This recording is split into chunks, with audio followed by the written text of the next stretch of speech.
And television is not for you.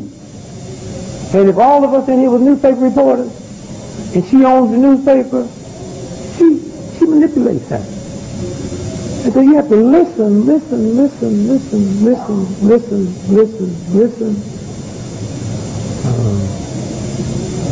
The Persian Gulf War, right? Never happened. The game they play. But people say, he's crazy. And then 20 years from now, you know how, because white folks be funny. I mean, they'll write a book on you. 20 years later. And says, oh, and then they say, then people call me up and say, Jesus Christ. I know, how many of y'all read my health book, my food book, D.Gregory's Natural Diet? Anybody read? Page 60. It come out 1971. Page 60. Ready for this? Page 60.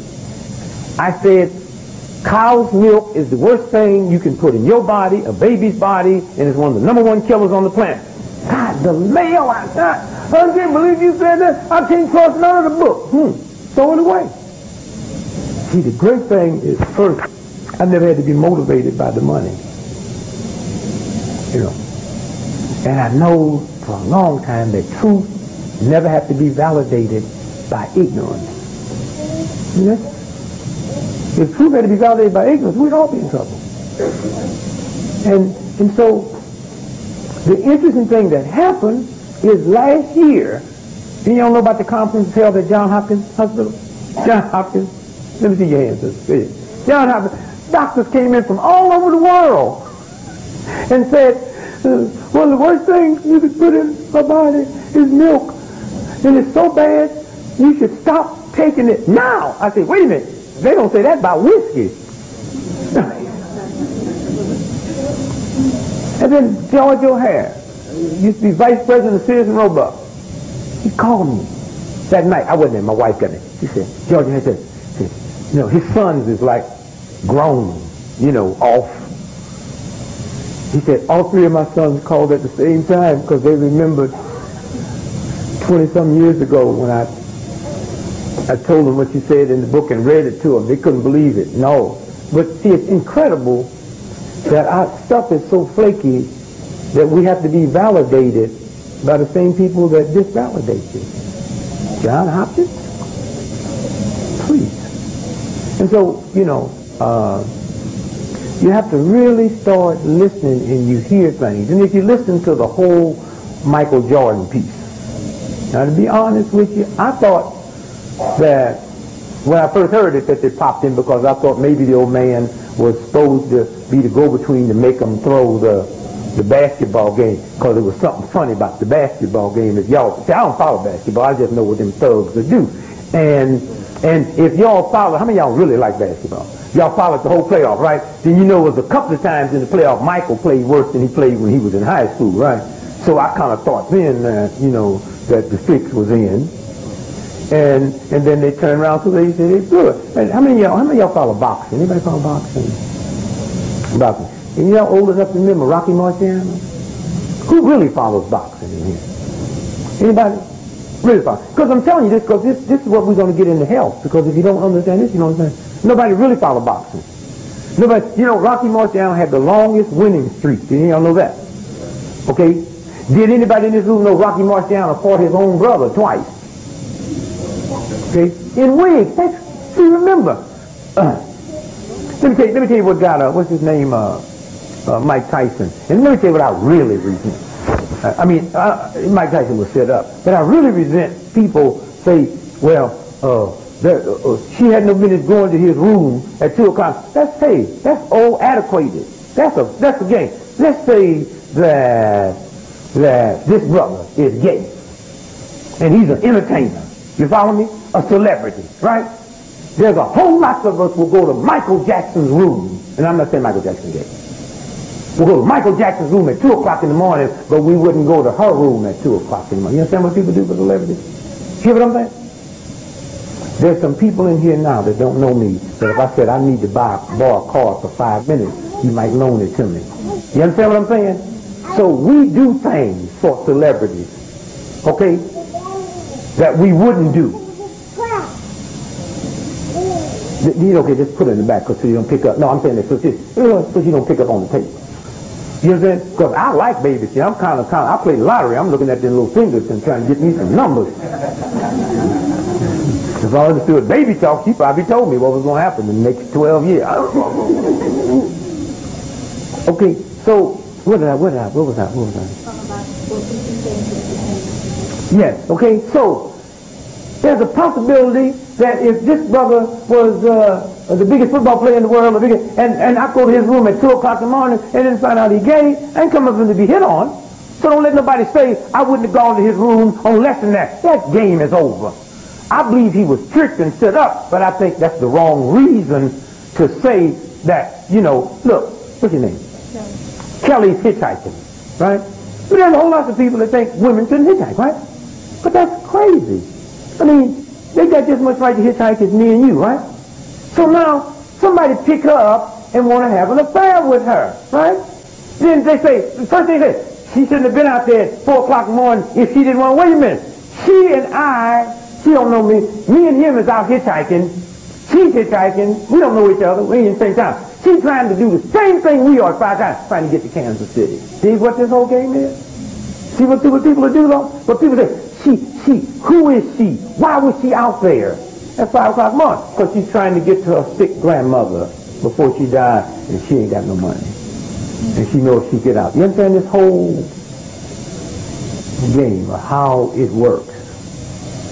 And ladies, it is y'all's turn. And black women, what y'all fixing to go through, because they're going to trash y'all, to lead y'all believe that the brothers that. And you're going to start hearing the same thing about black women that you used to hear about black men during the civil rights movement, and white folks say, they just hired them because they black. No, we qualified. Okay? When them white hospitals hired black brain surgeons, they was overqualified. When these companies are hiring you sisters, they ain't hiring y'all just because y'all sisters. And hey, I don't blame it. I'd be slick too. The government says you get special compensation if you hire a woman, right? If you hire a minority, and if you hire handicapped. So I find me a crippled black woman. And I got all 3 of them. You understand what I'm saying? And then tell them, well, wait a minute. And one of the things I try to tell the brothers about the sisters is, remember when you was in high school and college? You remember who was doing our term papers for us that needed them done? Huh? Was the sisters. Remember that? She was doing hers and mine. Remember that? And now they're saying, well, there's more black women in college today than black men. You know why? Because until the federal government, thanks to the civil rights movement, started forcing issues and they started putting up money to recruit blacks, there was never no money for black women. I mean, think about that. And we were such a sexist society that I saw to it that my sons went to college, but not the girls. I don't care how smart you were. And so now, I say that to say, they had a Sonny Liston. Okay. Sonny Liston was told to throw a fight. Sonny Liston went to jail because he murdered a rich white man that was having an affair with his mama, and he was one of them freaky dudes. And I'm not saying white folks are freaky, black folks. I'm just talking about the situation that he was one of them freaky dudes and beat his mama, And I didn't understand when I was a child. There's some folks that just can't have sexual discharge unless they're whooping you and making you. Then there's another one can't have sexual discharge till he's stabbing you and seeing blood. See, a lot of people talk about, a lot of women say, if somebody tries to rape me, I just let him have it. It might be more than that. Okay? Maybe more. I met a dude say that he can't get an erection in a discharge till he put a pistol in somebody's face. I said, I'm glad I know you. I mean, I'd hate for a dude to walk up in the night and I thought all he wanted was my money. But you clever, like I be running through the hood and the brother said, hey, my man, because I don't live in the hood. I ain't gonna lie to you, but I go through there. And I try to be regular. My man, he said, put them both up, nigga, this is a stick-up, And I said, I ain't got no problem with that, And I try to tell my white friends, because I got this company, the Human Diet, and I got white folks work for them. I try to tell them if you run through the hood. Now, I don't lie to white folks. There's a possibility something can happen to you in the ghetto, And it got nothing to do with you being white and them being black, because them same folks would bust your head and hit my grandmother in the head. And I'd be mad if they hit her and wouldn't hit you. But when you go through the hood, and I tell the white folks that, y'all always try to direct stuff. When blood says, hey, you, First thing you want to do is stop. He didn't call you, keep walking. You know what I'm saying? You know he's talking about you, but don't, just keep walking. Hey, honky, stop. That's easy. Stop. Look around. You don't see no more white folks. Blood just calls you. But now, don't reach in your pocket because you don't know what they want. You understand? Don't say, oh, white folks always want to direct something. Kick them up. No. Get up against the wall. Then just get up against the wall because you feel that might be a gay thing. Just get up against the wall. Now give me your money. Now, I got a sneaky suspicion that this is a serious robbery. And you just give them the money. I've been living in the ghetto for so long, I just say, hey, man, don't take this money, but do it quick, man, because I'm on my way to get my AIDS shot.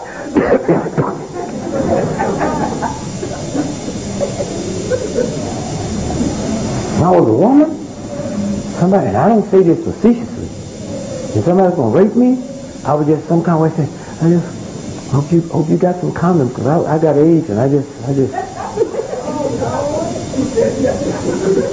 the dude would probably not only rape you, but go turn you in. The rapist. Did you ever think you see today that we would live where society, this thing is moving so fast. You ever think you see today, you go to the doctor and the doctor will walk out and say, you've been blessed, it's only syphilis.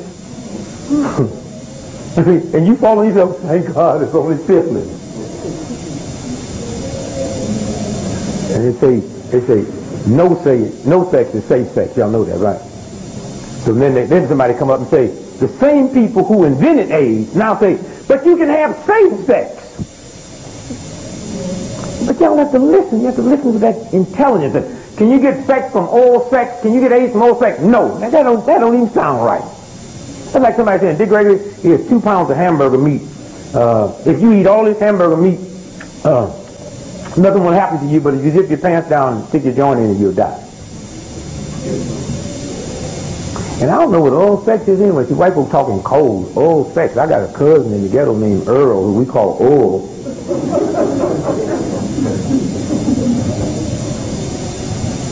So they say you can have safe sex with a condom. Do you know everything has holes in it? You know that, right? Stand up for a minute, just really please. See the holes in it here? Everything has holes in it. You have holes in you.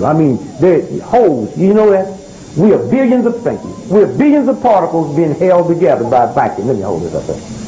This paper got a hole in it. Now there's certain things you can do to make stuff leak through the hole. Like you can put ice in a glass. And they be tricking us so good, they tell us that's condensation. You know how you put ice in the glass and put on your dresser, and the dresser wet? And you trying to wonder where that water came from? And the last thing you think, how many of y'all ever been driving down the highway? Follow me, driving down the highway, right? Moon's in front of you. You know what I mean? And you just laughing and talking, look up, the moon behind you, but you ain't turned.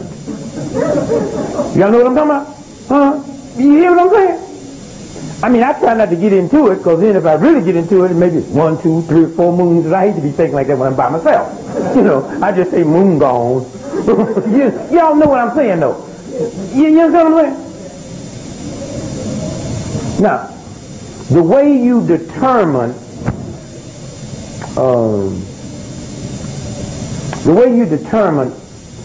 the hole in this paper, can you see it with the human eye? So if you took, what could you see it with if you put it under what? Microscope. And then once you got to see the hole, if you look up to the number on the microscope, then you know what that hole is called. 1 microbe. Okay? So if you take a condom, it has holes in them, right? Can't see it, right? So you put it under the microscope, right? And when you see the hole, you look and it's 5. So that means the hole in a condom would be called 5 microbes. Y'all got that? 5 microbes. Now do your finger like that for me. Now let that represent 5 microbes. You got that? Now this gonna blow you now. All right? Now we're gonna say, what does that represent? Come on, son, hold your finger up like that for me. There's 5 microbes, right? All right? HIV virus, you know what that is? 1 microbe. All right? See what they did? That means the HIV virus will get through that rubber you wearing one time with enough to take 4 more partners with them side by side. See what they do? Okay? See what they're doing?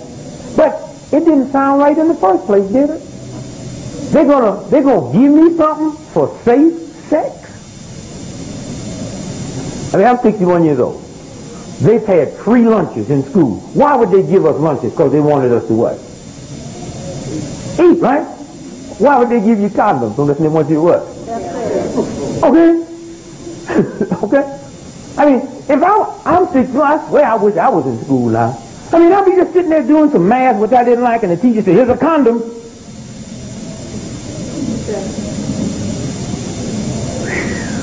Thank you. It's a game. Want a free needle? They give free needles, right? So you don't catch AIDS, right? You mean people have been shooting up for 200 years, and just the last 10 years they started using dirty needles? Huh? Or are they putting AIDS in the needle? I got too many of y'all around here. I don't need y'all. I got computers. IBM just laid off 60,000. Y'all see that? And before that, 3 months before they laid off 40,000. And before that, they laid off 50,000. White folks. White folks. How many black folks you know work for IBM? Huh? See, I mean, I say that there's a lot of black folks think there's a conspiracy against black folks. That's secondary. Okay? These white folks laid off. Ain't no white person got no say. Y'all know they got computers. Look, you know, you see these computers we see? You see the television, the latest model television? If they put that on where anybody can get it, what do you think they got that they haven't told us about? You understand what I'm saying? You understand what I'm saying? Yeah. I mean, if I give her a gun and I don't like her, and I give her a gun, she got to have enough sense to know if I give her a gun, I got a laser. Alright? Because I'm giving her a gun so them two can kill each other. Right? But suppose them two get slick and turn on me, right? You better not try it. So if I'm going to give y'all needles so you can get AIDS, the question you should ask me, if you love me that much, how come you don't give me a facility so I can break the addiction? That's where you catch it. Okay? 1, 2, 3, 4, 5, 6, no, I'll complicate. 1, 2, 3, 4, 5, 6, 7, 8, 9 of us going to New York tonight. We're going to turn ourselves in as drug addicts. Got that? We just don't want... The white boy had a funny line. He said he took some crack and messed him up so bad he went in his own house and stole his own television set. That got to be a trip. You running down and stole you a set, and you running down and see your picture on the set. You know, people put their pictures up on...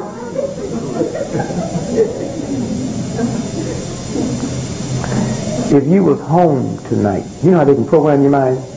And the reason it's hard to walk out here and remember what I said, that's why it's nice they tape, because you remember through repetition.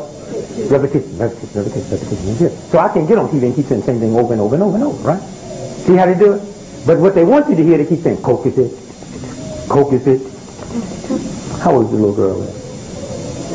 Let's take her back to 2 years. Okay? She's watching television, right? Right? You in the house. She said, Coke is it? She look around, everybody happy, right? See what they did? Okay. Then they add 20 years onto it. It makes her what? 22. She's at a party. See, have some Coke. She goes back to 2 years where her in her house with her mother and father. Coke is it? See how they do it? See how they do it? You think you're looking at a little innocent commercial?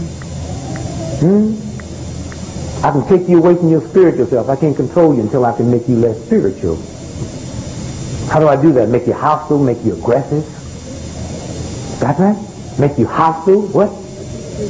No, that's later. See, I can't addict you, make you hostile and aggressive. Right? You let an evil nigga like me come in your house and make your little child hostile and aggressive? Would you? If you looking at me nasty and evil, would you? Come on, come on. Would you let me come in and take your little white child? You honky baby? I didn't say you had one, baby. I'm playing with you. Don't get personal. I don't even know if you white. You know, we got some sisters that's whiter than you. Your hair a little nappy too up in the front too. I don't know, baby. I don't know who you are. I'm just... You know, but I said we was drug addicts a few minutes ago, so you know, I'm just, you know, I don't know nothing. I told my brother he was gay. You know what I mean? I'm just using examples, you know. I don't mean, you know what I'm saying? So I got to move fast. I ain't got no time for no personal stuff. You know what I mean? So I said, I come in and see little hungry baby. Would you know what I'm saying?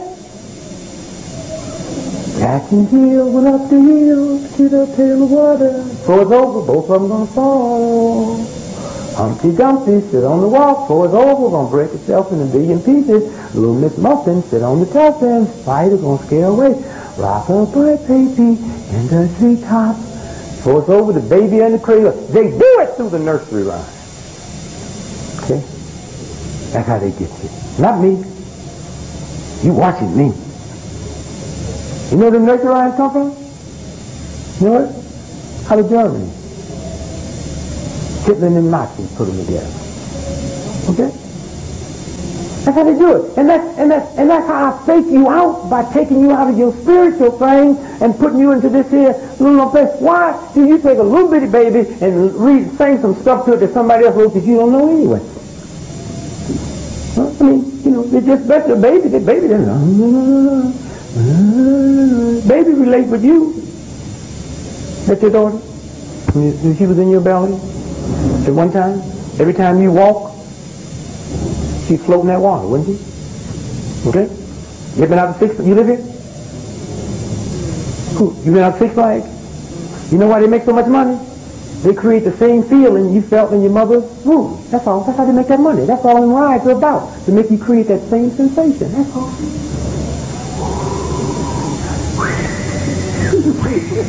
Right? That's the whole game. They just take advantage of a universal force, and that's how they do it. That's how they do it. And so that's that whole game of how. So now, how many I count? 9? We drug addicts. We go to New York. We turn ourselves in. We're tired of being drug addicts. I stole my mother's television set. I took her purse, and if she'd have caught me, I'd have took her. You understand what I'm saying? And we go, and you know what New York, anybody here from New York? You know New York, they got a 2-year waiting list. You know that? Did y'all know that? I mean, did y'all know that? See, on New York City, we ain't talking about no Gooseneck, Tennessee, we talking about New York City, serious New York. 2-year, 18 months, a 2-year waiting list. 9 of us, drug addicts. We don't want to be drug addicts no more. In New York, they said, well, you have to be for 2 years because we don't have no place to put you. All right? Okay? Now, we're bosom friends, all of us. Matter of fact, I don't only do dope with y'all, I got y'all on dope. I had a partner of mine, great writer named Jim Sanders. This is night. I taught him how to drink. I stopped drinking, and he didn't. He did now. And he got so out of it, when I moved from Chicago to Massachusetts, he would call me up, collect, want to know if he could borrow 35 cents. That whiskey will do that to you. He would call me long distance. Brother Greg, you okay? I said, yeah, I'm fine, man. Can I borrow 35 cents? I said, yes. Because I taught him how to drink. So I taught y'all how to do dope. You follow me? But now we can't get cured for how long in New York? 2 years. Now, I'm going to confess something to y'all. You know, I've been coughing lately. Y'all hear me? And I just found out I got pneumonia and it's left your lung. You know, I've been complaining to y'all about this headache I got. Well, I found out it's a brain tumor. All right? So now, I got a pneumonia, a brain tumor, plus I'm an addict, right? Pneumonia, brain tumor, plus I'm an addict, right? You got that? Where y'all been, man? How come y'all couldn't get in? You got handicapped parking, nigga. All you got to do is park the damn car. You got there. You don't need to get these people here to look all around, man, trying to find a place to park. All you got to do, as long as you with him, park anywhere you want to park. They ain't going to do nothing to you.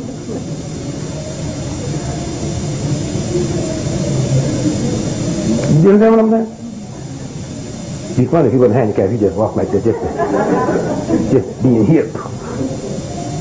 They got some good laws for handicap now, though. You know? Y'all know that you see that bill just got passed, too? Should make us all get a little check.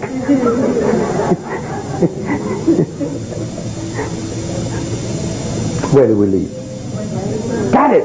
Paying attention. Paying attention. Brain tumor. Right? Now, check this out. I just revealed to you all that I'm not only just an addict like the rest of y'all, but I have a lung and a brain tumor, right? But there's a problem because in New York, we can't get treatment for 2 years, right? But now, I can't wait, right? Now, watch this. So I'm going to have to say to you all, I'm going to do something, and I need y'all to help me. Okay? You got it? Okay. You see that white lady there? I'm going to go hit her in the head with a brick and snatch on her purse. Now, y'all can't let nobody know y'all know me. You got that? Y'all come and y'all hold me like y'all don't know me. Follow this? Got that? Hold me. So now y'all hold me, what's going to happen? Police come, arrest me, right? On Sunday night. By Monday, they will examine me. Tuesday, they'll operate on my brain tumor. They'll start treating my pneumonia and my addiction. Now, is there something wrong living in a country where they'll spend billions of dollars as long as in the form of revenge? Okay? Now go on, tell me. And don't you think you're not going to pay for this. Okay? Did y'all hear me? Do I have to say that again? Y'all see what just happened?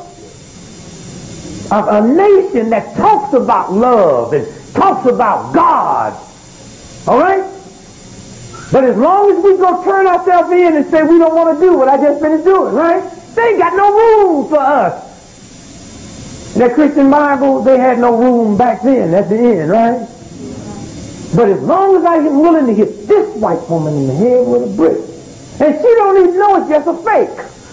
That nigga coming across the street running that out, and you see that expression on face. Well, that's what I am when I'm running with you with a brick. You know, and scream, ah! You know, perception. See, we get all friendly in a room. Don't nobody want to talk about perception. You park your car over there. You had to run into the bank. I park my car over there, run to the bank, and me and you both running late, and you run for your car, I run for my car. You think I'm chasing you. Perception. Come here, son. Come here. Y'all got to work fast now. Turn. I go in his pocket, pull out a beeper. What's the first thing come to your mind? Okay, thank you. A little white son sitting over here, go in his pocket, pull out a beeper. Doogie Howser. See what they do? Y'all hear me? Perception? You black folks better hurry up and learn that, because what y'all letting these networks and the news do to you, all of you black folks in here, they got suits on. Stand up. Stand up. Come on, stand up. All right? There's going to come a day that white folks will look at y'all looking like that and say, drug pushers. All right? All y'all standing here that ain't got no suit on, stand up. All right? White folks look at y'all and say, drug addicts. See how it works? There's going to be one or two. See what how that game? See how that game works? Perception. Queen Elizabeth's good at it. She's the queen. I mean, be honest. Can you just visualize Queen Elizabeth sitting on the toilet with her drawers drooped over her knees, farting and singing up that toilet like you do? See what perception will do?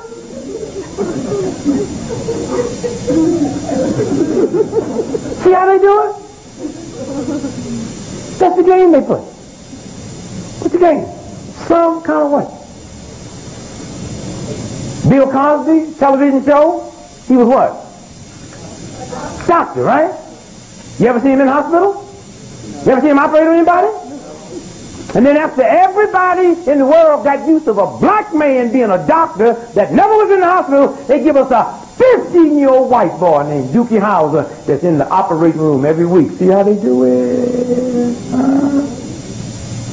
Let me tell you something. There's going to come a day that it will not be people like me and Jesse Jackson, Malcolm X, that's going to break stuff down for y'all. Y'all got the same brain we have. I don't know how to boogie. I can't do that. West will call him because I was spending my time looking through the papers. I really shouldn't even be here today, but the Brown family is so close to me. Some people call me. There's a black brother supposed to die in the electric chair tonight. And they called me and they said, would you come? Normally I would be there. Okay. But I said, no, I got some personal friends. I have to speak for him tomorrow. You know. And I got to speak because the family just went through, and I'll explain the funeral and the whole bit in a minute. Oh, gorgeous. You know, I mean, incredible. But I can't be there. You know. I mean, here's a projection of a family that have really made a difference. Really made a difference. This ain't Jack the Rapper crowd. And we no different than them, except we here on the new vibration. And as long as y'all been coming here, this is what, 40, how many years? 46 years. Nobody drunk, and you know we drink. Okay? You see what vibrations will do? No fist fights. Yeah, they pulled the guns out over there, what was that, Friday? They pulled the guns out over there Friday. Had so many guns they wouldn't even shoot. See what perception will do? That's what we got to deal with. Perception, perception, perception, perception. What's your name, brother? How old are you? 21. You look like you're about 16. I'm hoping you're older than that. Tired of old white folks looking young. I'm going to make you about 40. Billionaire. Billionaire. Serious white billionaire. Mike Tyson. You give him $30 million to fight. What's your name, brother? Keith. Gonna fight Mike. You give him $10 million. How much you paying both of them? You giving him 30, and you giving him 10 million. How much you giving both of them for the fight? $40 million. No serious white businessman gonna give two niggas that ain't never been to college, okay, $40 million just to show up. Okay? It's about throwing fights. Okay?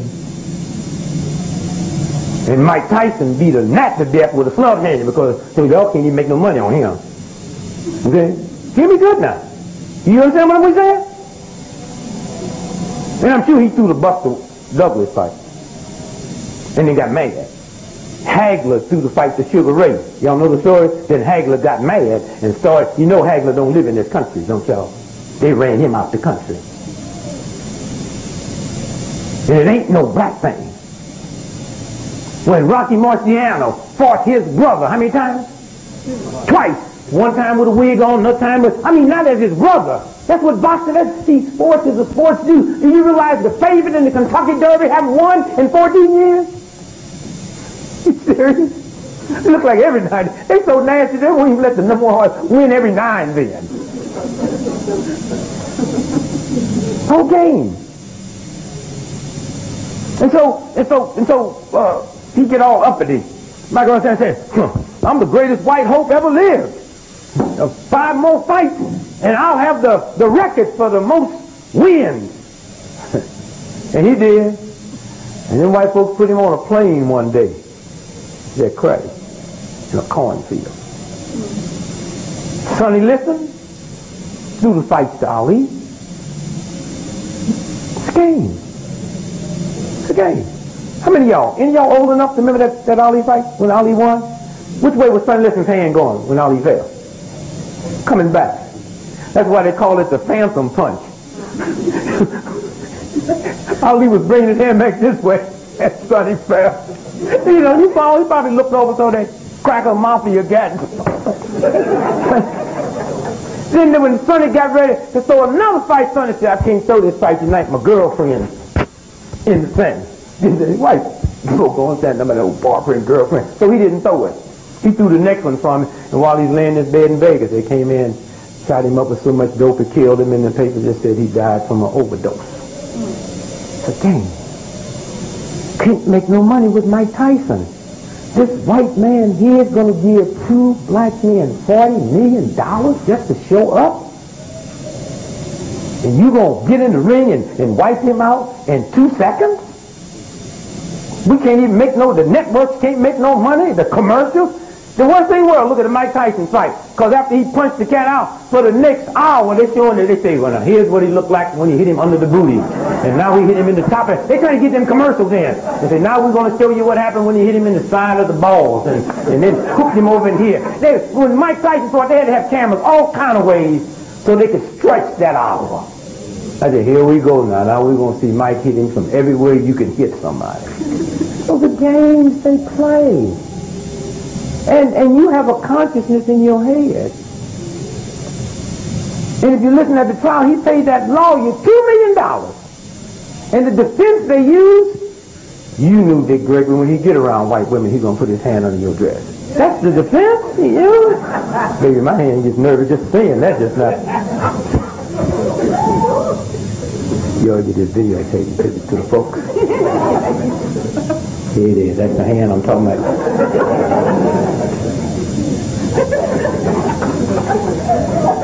It's like, you know about it. Take it off. That's the game they play. The trial comes up. Now we got to establish that you are of good character, although you went by at 2 o'clock in the morning. That has to be established. See what we make women do? But if you was a man and some gays raped you, you wouldn't have to establish good character. How do you do it? How do you do it? And so, you got to prove how you walked in the room with me, and I got undressed, right? So the first thing the jury wanted to know, what was she doing while I was getting undressed, right? So she said she went to the bathroom. You know the story? Because she was on her period, right? She went to the bathroom, right? And she went to the bathroom to change her sanitary napkin, right? So now, when I come back, he's naked. Now, wasn't that a good story? So now that gets me out of the room. Then she said, he throws him on the bed, and he starts having oral sex. And his lawyers never asked, well, did you have a pad on? Did you take a peek? I mean, that was a setup from the beginning. But the reason I'm taking your time, the wrong reason that people are saying, oh, she had no business going. Yes, she did have business going there at 2 o'clock in the morning without somebody for. A whore got a right to go in a room that's going to sell you her body, then change her mind if she wants to. And you don't have a right. That's a game. But that's a game we men play. And we men play. You're not going to leave here. We're going to have us a couple of drinks. Okay? And we're going to lie. Because we're going to do an example. You follow me? We're going to say my car was stolen. I don't have a car. Right? Okay? But I tell you what, y'all can laugh. Now, I'm not talking about D.Gregory. I'm just talking about John Doe. Say my car was stolen, right? But you know, when you rig up the Atlanta paper tomorrow and look under the little crime watch, it'll show my car listed as stolen. Y'all got that? Okay? Let's say, now I am D.Gregory. Let's say your boyfriend walks up on us and we start fighting and he break my jaw. But I got two things going bad for me. Nobody know I drink. And two, I'm supposed to be nonviolent, and so I can't be in a fight, and my jaw is broke, and so now we'll just say I was mugged. You follow that? This is your boyfriend, he did it, we call the police, say I was mugged, right? You know the world tomorrow will wake up that D.Gregory was mugged. Y'all know that, right? Now, I wasn't mugged, right? And I didn't have a car stolen, right? What's your name there? Melinda gets raped. Okay? Raped. Downstairs in the basement. You know what's going to happen in the paper tomorrow? Alleged. That's the word they're going to use before rape. See how it works? See how it works? Not alleged car theft, not alleged. See how it works when it's my turn? But when it becomes your turn. Did you follow it now? And the minute you see the word alleged, right? Okay? It's like, what's your name, brother? If none of us like William, okay, because y'all like me and William took my woman from me when we was in high school. So we're going to get William today. You know what we're going to do? We're going to go in and we're going to kill William and we're going to leave $40,000 worth of cocaine and $100,000 worth of cash. At the end of the story, it will say drug related. Right? And it wasn't. And the minute you read that, you kind of like, it was okay. See how they do it? What the whole game is about, the whole perception, the whole piece. And so when you sit and look at the whole Michael Jordan piece, sure they throw games. Baseball throw games. Pay folks all that money. If I'm paying you that kind of money, you work for me. You do what I tell you to do. It's a game they play. How do you throw a basketball game? The referee. You the best player in the world, I call 3 quick fouls and your whole game got to change. Whole game changes. Okay? And for those of you who come in late, if y'all haven't heard the news, they say they arrested 2 people for Jordan's killing. You know they was black and they was 18, and it's a violent thing. But think about it for a minute. It wasn't a mafia hit, because first the mafia shoots you in the head, and they leave you to send a message. And when the mafia decides to hide you, can't nobody find you. If you don't believe that, go ask Jimmy Hoffa's children, where's Daddy? Y'all hear what I'm saying? Huh? Anybody here from Philadelphia? Last week you had a mafia hit? Oh, you weren't there. Anybody? You remember? Last week had a mafia hit? Found them right where they shot them, right? That's messages. They don't hide. They don't hide. How many of y'all have seen the mafia hit right in the car? You'll see them laying dead in the car. They don't hide because I'm sending a message. And so they would still have to explain to me more than they telling me. How is it all at once y'all was so dumb for almost 3 weeks and then y'all get brilliant overnight? What kind of car you have? $50,000. Okay? If we all cops, we see old Chevy that's been trashed, the old 1947 Chevy, who cares? But when you see that $50,000 car, the first person you think of, black or white, owns it. White, right? And they got some money, right? Which means we better be careful how we fill out this report. I'm talking about as cops, right? Now we don't know no murders involved. This is our job, right? And we know we're dealing with some folks with some money, right? So now we don't see no license plate on it, and that kind of tell you something, maybe foul play, maybe not. But as cops, all we got to do is let up that car and take that number off that motor and send it in, and in 2 seconds that computer will kick us back Michael Jackson, Michael Jordan's daddy's name and address and where he lived. So what is this mess? Y'all didn't know who it was. And then they pull the body out the water and cremate it? I mean, but wait a minute. Did y'all hear why he cremated? They didn't know who it was, right? So now, if y'all cremate me because you don't know who I am, do it make sense to keep the ashes? I mean, if you didn't know me then, you damn well can't I mean, if you didn't know me when I was old, how the hell can you make, I mean, how you gonna, you know what I'm saying? If you couldn't identify me, whatever was left, you know you can't do it with the ashes. So why would you keep the ashes? That's a waste of time. Okay? Unless they was laughing. We got this nigga here. And so what was it? You know? Now it might have been Robin. And I wouldn't be thinking it was a white woman. Had the police behaved different. I just get this here just from their behavior. We find the body, we find the car, we didn't know who it was. Come on, I got more sense than that. I know you can check a car and know who it is. You find a body without, look, they pull mummies out the tomb and tell us that they was poisoned with strychnine. Now, what did you do with that machine in the last year? Throw it away?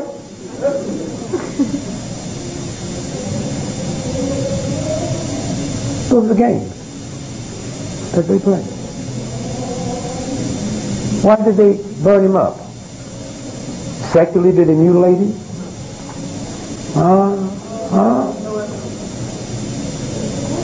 So now there's no evidence. And let me tell you something. That's my son. Stand up back there. Stand right there. Right there. Johansson. Okay. Come here. Come on down. You need to do something. Now listen to this. If they arrested him for that, it'd be hard for them to get them in jail when they can't produce no body. Don't bring no ashes in here. you know, I'm not even being a lawyer, I can handle that case. You understand what I'm saying? Look at something in a minute. Y'all follow what I'm saying? Okay. And believe me, it'd be more to it coming out than what they're telling us. And I say, maybe they did do it. Okay? Maybe they did do it. but you just take their record. If I've been known to be a drunkard and a drug addict, and y'all see me staggering in the room, it would never dawn on you that my blood pressure's up and I'm dizzy. You would think I'm high, right? It's the same way when you see these cops. Because, I mean, if you watch them cops for the last 3 days, they just get dumber every day. And they were sitting there, didn't even act like cops, act like they were scared. So somewhere, when you sit and you look and listen, but that's what you have to. And so when we talk about nutrition, there's two nutrition. There's the physical one and the mental one. The mental one. I've been at the gang. You heard about, you've been reading about the gangs and stop the killing. They ain't lying. I've been in 2 conferences with them. I mean, you know what it's like sitting at a table and there's a blood sitting across, been shot in the back 11 times, and a Crip sitting across from him and did the shooting, and they're at the same table talking about stop the killing. But we in this room will still go smack husbands and wives and girlfriends and boyfriends and brothers and sisters. Hear me good now. Because there's something wrong with a nation that tell the Bloods and the Crips to stop the killing, but we ain't stopped our hitting. There's something wrong when the Bloods and the Crips can come to a room and sit down, and it's hilarious. I mean, there's this, how come you here? Because I got 10 children, man. I can't tell none of my children what to do. Y'all can stop killing. You know how much power that is? I mean, y'all can stop killing. And don't let anybody trick you. Chicago, the homicide rate in Chicago had decreased 47%. In the gang area, 82%. All right? L.A., sad L.A. In the L.A. community, about 29%, the homicide rate have decreased. In the gang-related areas, something like 60%, but in the Chicano area, it's increased because they haven't been included into the...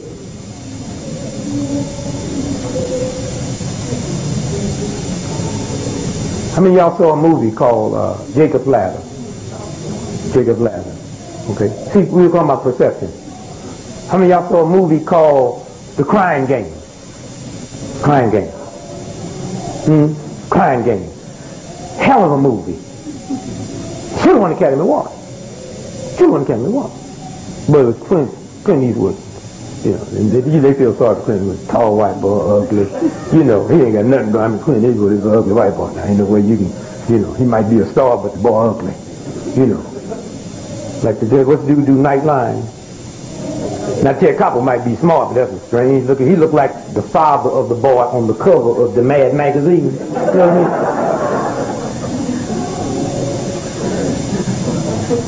Crying Game. Let me see y'all how many of y'all saw Crying Game. Crying Game.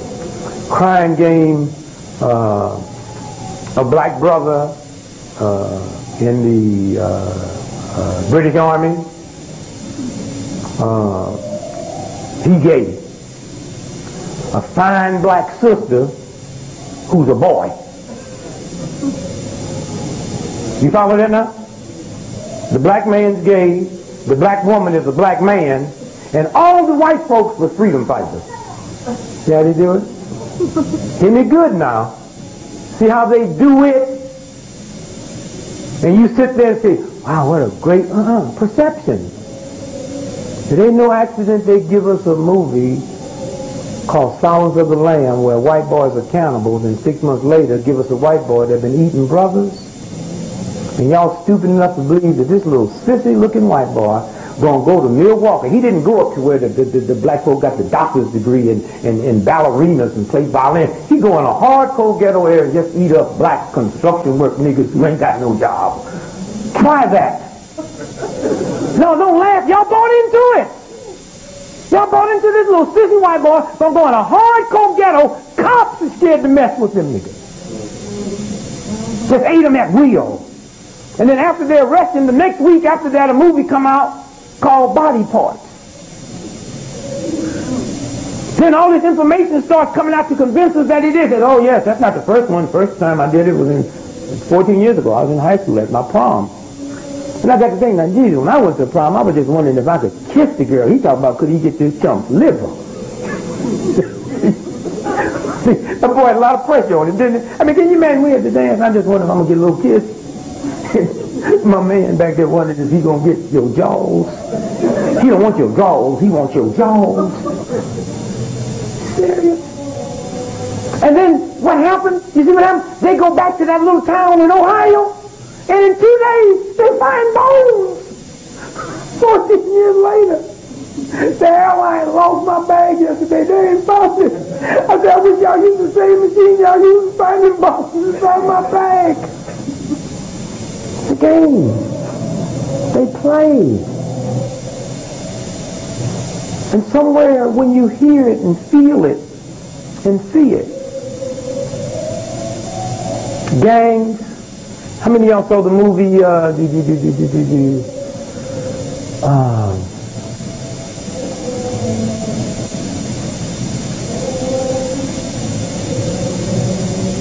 Jacob's Ladder? Anybody? Let me see your hand. Jacob's Ladder. Americans in Vietnam. The CIA hired a dude to come to Vietnam to make a chemical to give the Americans in their food so they'd be what? Huh? Better what? Killers. Killers. And they gave them too much. That was the movie about? Gave them too much. And on the way up to engage the Viet Cong, they wiped out their whole division. That's what the movie was about. Y'all know that, right? So was it? Okay? We put something in the American food that made them such killers that on the way to engage the Viet Cong, they turned on each other. And how can you see that movie and not have them explain to you what's going on in the black community? The next thing now, are they putting it in the water or is it in the air? I mean, they're so nasty, they won't only do it, they will do a movie on how they did it. How they did it. And then look through there and find my L.A. Times. L.A. Times, here.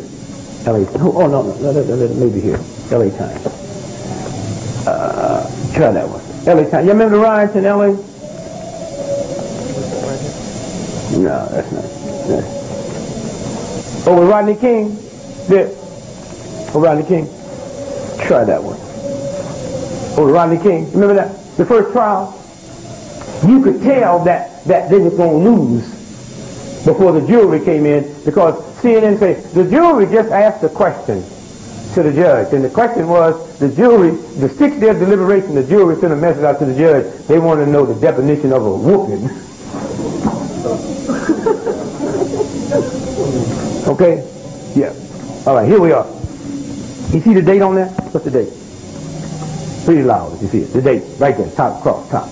What paper? Can you see the paper? Yeah. New York Times. What's the date? May 10th, 1992. What's the headline? Los Angeles police differ sharply with prosecutors on arrest. What paper is that in? New York Times. What paper? Headlines was what? Los Angeles police differ sharply with prosecutors on arrest. Did you hear that? Second paragraph. What'd you say? Police officials said today that they had arrested 18,000 people from Wednesday night, April 29th, the day the riot began, through this morning, but the prosecutors said they could not account for as many as 10,000 of those people. We don't know where the people are, said James K. Hahn, the Los Angeles city attorney. It's a mystery to a lot of people in the system right now. Did you hear that? Under the false pretense that there was a riot, they ripped off 10,000 black men. There's something in black people's body that they're stealing. Did you hear that? Now, this ain't me saying, that's the New York Times. And who is it talking about? Huh? The prosecutor in L.A.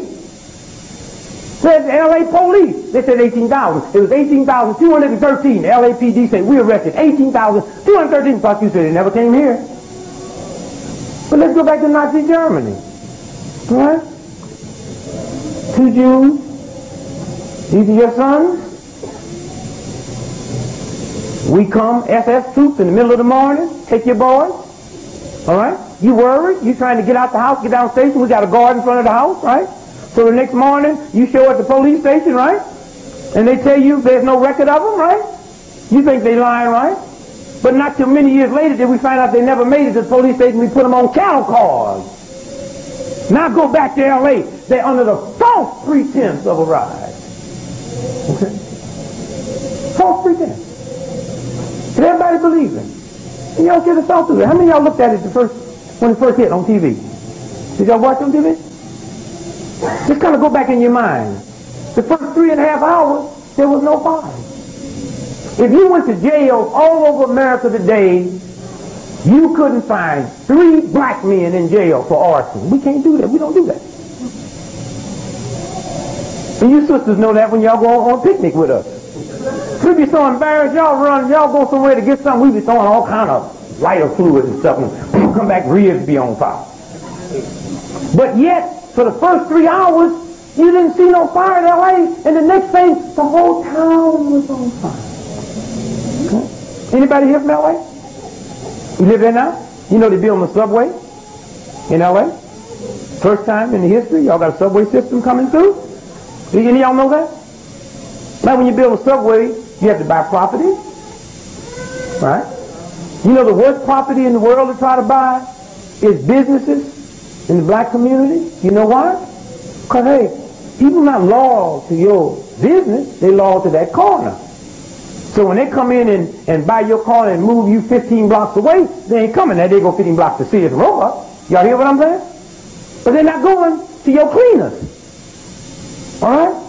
So if your business is worth $10 million and the land is worth $5 million, the government got to pay you $15 million. Right? And then they got to relocate you, right? But once they relocate you, the people ain't coming, right? So you ain't selling, right? So they had a map out there called the Blue Line. All right? The Blue Line. And that blue line represented businesses in the black community that wouldn't sell. So after the Rodney King verdict came down, strange thing happened. The fires, 98% of the fires followed the path of the blue line. Now, your $10 million business, $5 million worth of land. Now, you don't have a $10 million business, and the land worth $5 million now. So now we get it for nothing. The games they play.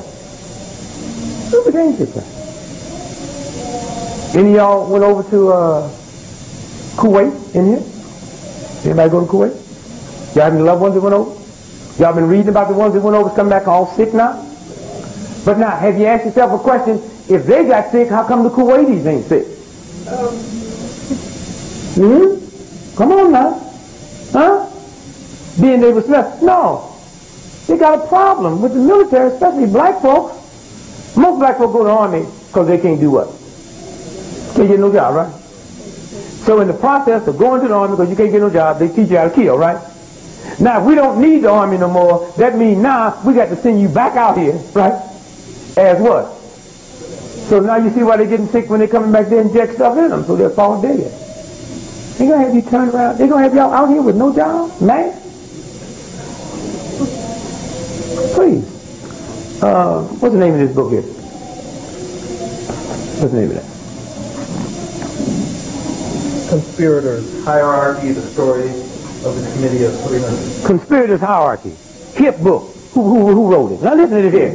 It's incredible. John Coleman, Dr. John Coleman. Dr. John Coleman. M. what? Keep reading, right across. A former member of the British M16. That's MI6. That's British intelligence. So you know he know, right?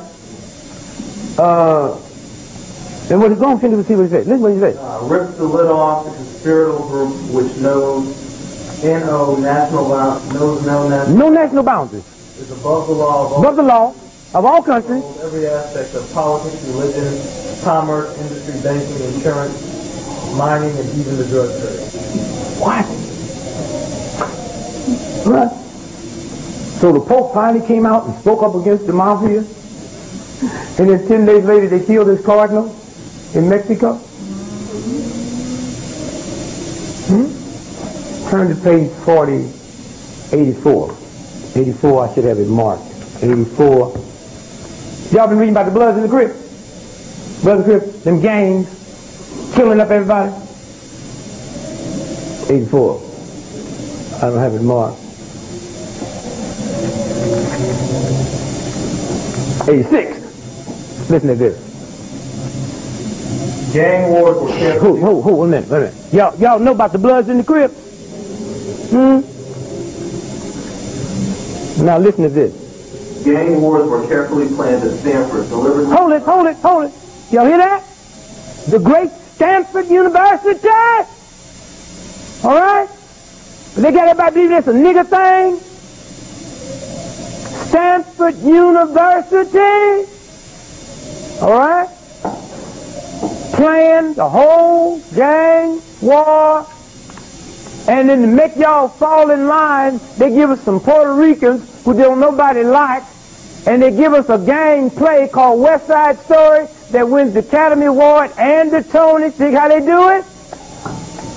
Perception. But it's no different than Silence of the Lamb, Academy Award. Huh? Go ahead. Go back. Read from the beginning. Gang wars were carefully planned at Stanford, deliberately designed to shock society and cause ripple disturbances.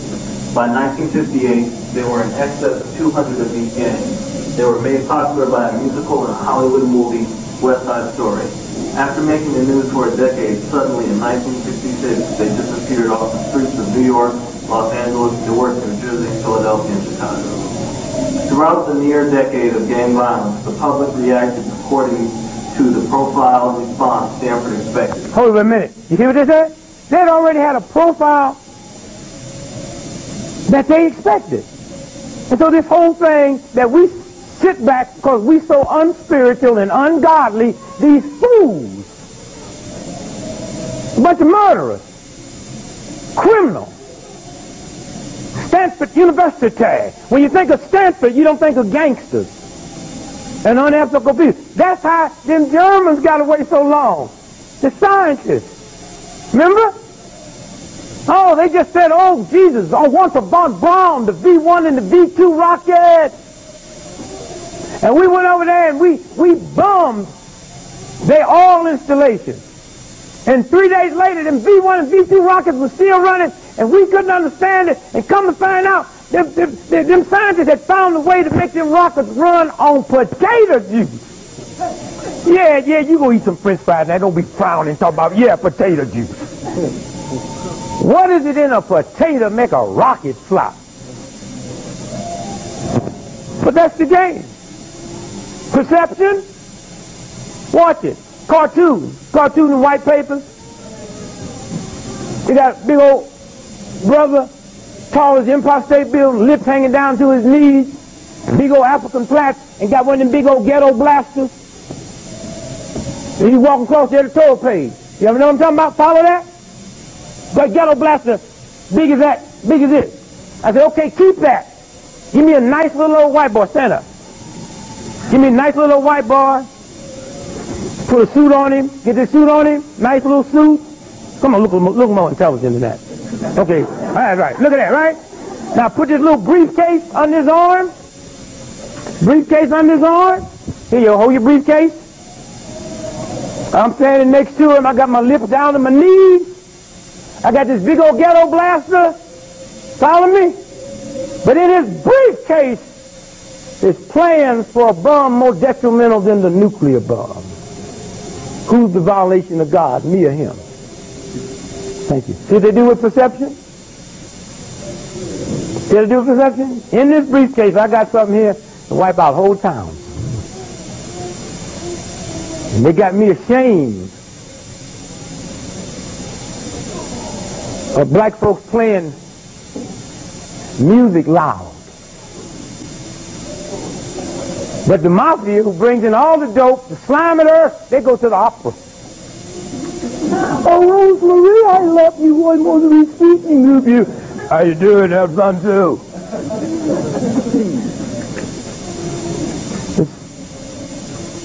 Did you finish with it? Could finish it. Society as a whole did not comprehend gang warfare, and the public responded in a maladaptive manner. Had there been those wise enough to recognize and gang the war that Stanford's experiment in social engineering and brainwashing, the conspirators' plot would have been exposed. Either we did not have trained specialists who could see what was going on, which was highly unlikely, or else they were threatened and remained silent. The cooperation with Stanford by the news media brought to light a new way to tackle our environment, just as predicted by the social engineers and new scientists at Tavistock. In 1989, gang warfare, the social conditioning change was introduced to the streets of Los Angeles. Within a few short months of this first incident, gangs began to proliferate, first in the scores, then in the hundreds of the streets of the east side of Los Angeles. Crack houses and rampant prostitution proliferated. Drug dealers dominated the streets. Anybody who got in their way was gunned down. The outcry in the press was loud and long. Stanford's tragedy. That's good. That's good. Okay, you follow that? It's a game. Take place. Anybody here from Chicago? Anybody here from Chicago? Nobody? Anybody ever lived in Chicago? You lived? How long ago? State Street. Follow me? 35th in State. 35th North Side. West, Northwest side. Got that? The Illinois Institute of Technology. 35th. State. This side of the street, down. All right? 35th, across the street, south, they tore every house down from 35th to 55th and built the largest housing project in the history of the world called Robert Taylor Home. Now, why would the Illinois Institute of Technology have an opportunity to tear from 35th to 55th Street, right? 10 square blocks the other way to get rid of all them black folks, make to their college, and then rebuild. So it had to be a what? Experiment. Experiment. And the guy who did experiment was named Dr. Hauser. And Dr. Hauser's claim to fame is he did the mice in the maze. Oh, okay. Okay. What is the mice in the maze? He took a maze, and you put mice in it, and rats, and they go through the maze. And after they get the thing right, you give them what? And the reward would be a piece of cheese.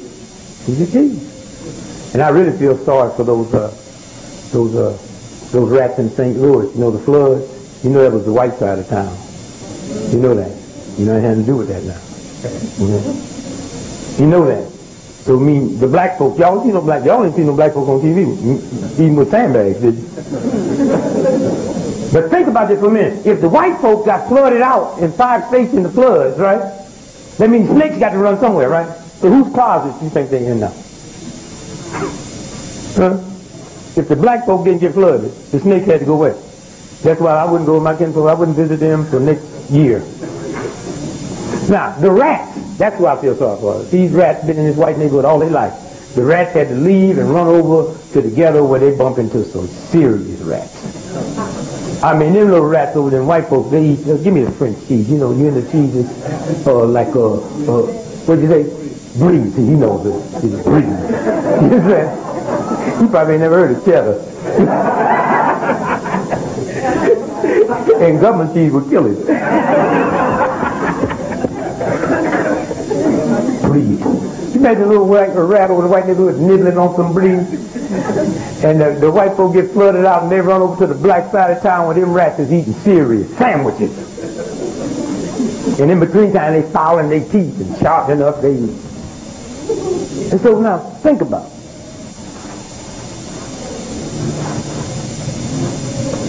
We go back to the maze. Y'all follow me? And in the maze, you got me? We give them a reward. Now watch this now, because it's very important. After the rats do this for about 3 months, right? Now we give them work projects. Have y'all ever heard the word at the post office? Anybody work at the post office? Nobody worked there? Never worked there? Have y'all ever worked pigeonholes in the post office? Pigeonhole? Pigeonhole. You know where they come from? A pigeon. They train a pigeon to drop something in a hole. So they say, we can get people who can't read or write, we don't have to pay them nothing, and they can't pass the test, so we keep them on as just temporary, keep them for 40 years, and we just teach them what California look like. So they take the California man, every time you see California, it's put in the hole. It's called pigeonhole. Okay? So they after these rats learned how to go through the maze, then they gave them work assignments. You ever look at that whole project? Scary. And you know what they found out? These rats would help one another. They would share their food with one another. They was kind. They was loving. They stood up a little old family, right? And then one night when the lights would go out, they go sleep. One night when the lights went out, they put twice as many rats in there with the same amount of food. In about 3 weeks, strange things started happening. They start fighting one another. They start stealing from one another. And they start killing one another. Okay? Now the same guy who developed that theory that something happens when you put lives and crowd them that make them hostile. And then they built Robert Taylor Home. Okay? That's the game they play. Up. Density population in China and India, they're not up. On top of one another. Okay? These are the games. They play these games, they play these games. And then they got the movies to back them up. They got the television to back them up. What's your name? Roberta. You got television at home? If you, where you live? Cleveland. Now, if I asked you for your address and gave you the address and you got back home and found out your stuff was stolen, you know we did it, right? You live there now, Cleveland. About 2 months ago, y'all had a big ride in Lucasville, Ohio. But it was a strange ride. The first time in the history of America that 6 white inmates was killed. Hold that. That's happened for me. You got that? You remember? You remember reading that? 6 white inmates killed and 1 white guard, right? They let the black guard go, and not one newspaper played it up as a racial thing. Okay? But yet, there have never in the history of the penal system in America been white inmates killed. You see black inmates killed by the little slickheads and little cleanheads, right? So I said, wait a minute, something's wrong. We get on the plane and we go to Columbus, pull the computer. Friend of mine. See, let's look at that jail. Let's look at the money. See, you always trace stuff with the money. See, when they got Michael Jordan daddy's car, then they started, when they get the money, then they traced it and they found out quick with the money. So say, let's look at this jail in Lucasville. You know what the computer showed? The commissary. Y'all know the commissary is where the inmates buy stuff, right? So in the computer it showed that the commissary, the inmates spend $25,000 a month average for the last 4 years. Okay, y'all got that? I said, okay, now let me see what they spent last month for the ride. $75,000. The warden didn't know somebody was stashing food. Plus, something ain't right. Because if we have a business where we're selling $25,000 worth of bread every month, we're not going to have $75,000 worth of bread on stock. Well, you see, my crazy thing, I went out thinking they were CIA agents that they double-crossed and killed. Right? And I had to go all the way back to Cleveland. Omaha Bay, you know Omaha, Monty Bay? When I was there a couple weeks ago. And that's where I found out that they were Italians from the Mafia in Cleveland that they wiped out. That was an Italian hit, syndicate hit. That's how they do it. And yet all the networks just feed you. Let me give you a word that's impossible. Army intelligence. No such word. Naval intelligence. See what they do? We will have gays in the military. Y'all saw that, right? Hey, no problem. But then last week they say, but married folks can't be in the Marines. I mean, did you hear that? I mean, what? Gays can be in the military? But look, I'm 61 years old. I was in the Army. They was in the Army when I was there. Why are they acting a fool and clowning? You know why? Because Sam Nunn was supposed to become Secretary of State. Did y'all know that? Anybody know that? Huh? Not one? Anybody know that? And he's made so many nasty things about gays that the gays rose up and said, not him. So that's the old white boy fight. Plus Sam Nunn's son is what? Gay. Big guy what? He got a gay boy. And he said, I'd rather have a gay daughter than a gay son because a gay son that threatens my manhood. Was it Buchanan? Pat Buchanan? Remember that old nasty speech he gave at the Republican convention about gays? Did you see what his daughter did to him the next day? She held a press conference and said, I wonder if my daddy would have been that mean had he known I was a lesbian. That's why Pat's attitude didn't change. Somewhere. But perception. Y'all follow me? Perception.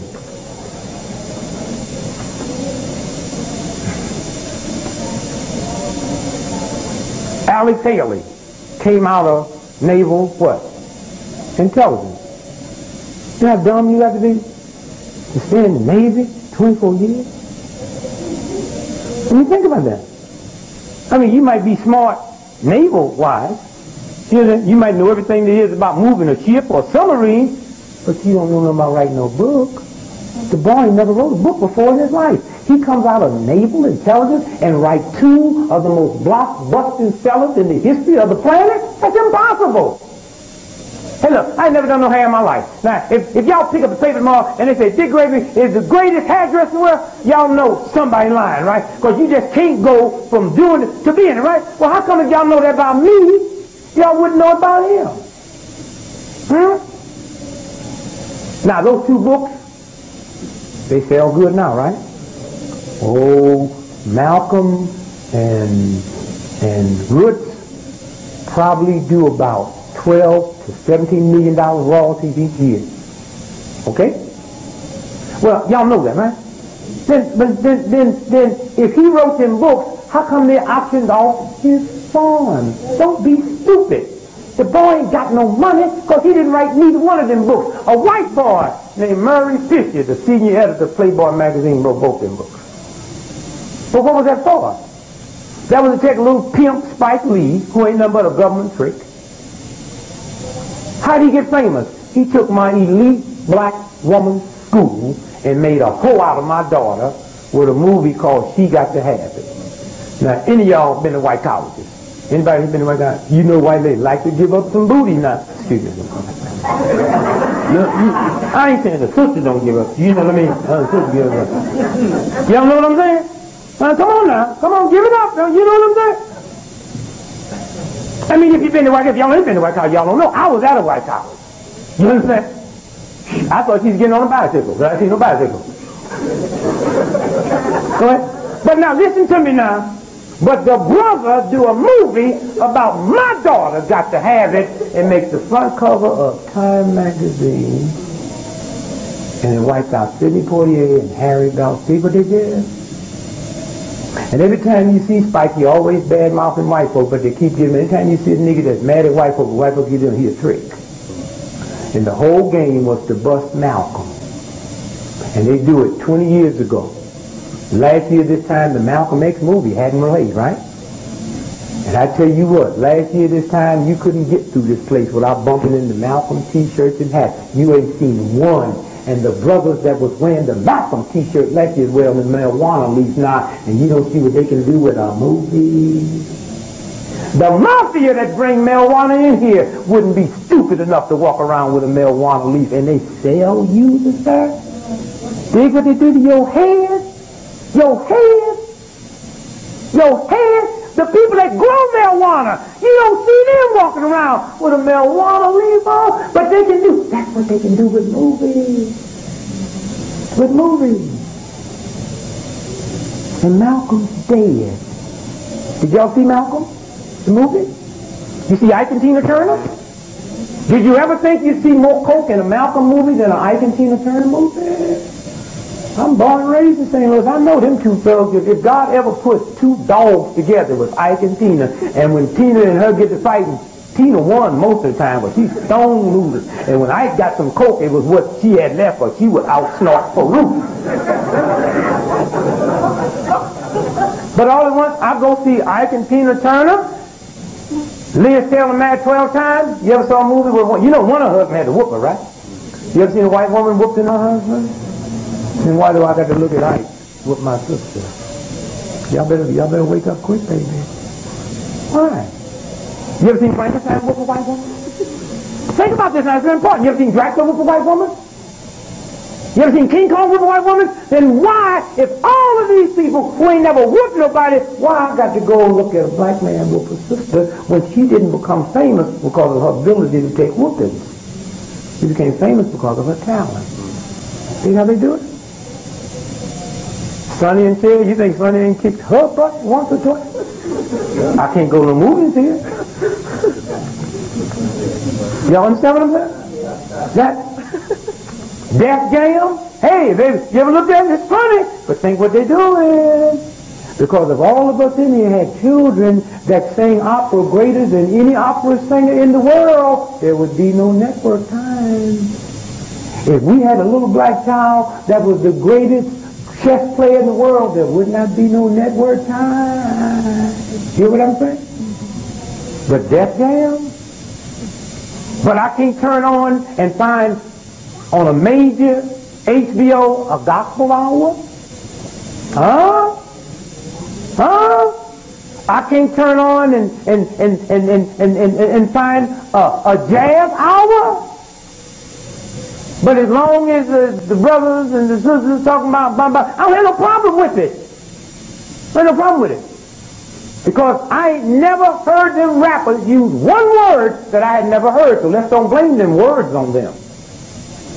And we don't have the cable and the power to put them on TV. It's the flip side of Amos Mandy. That's the game. Then that's the projection. But at least people's catching it and they seeing it. Y'all let them slip through with the blues. I would rather hear nasty rap than blues. No, think about what the blues was. The blues was about the black brother always catching the black sister doing something nasty, but you never caught me doing nothing. Think about that. And listen to all the music in the world and see if you ever see another man singing about his woman in a negative light. Hillbillies. Them hillbillies be singing some sad song about how they got messed up. But think about it. Think about the blues always called My Woman in Bed with My Best Friend. Now you know between me and her I'm the most trifling one, but my songs don't reflect it. And they play blues all over the world, right?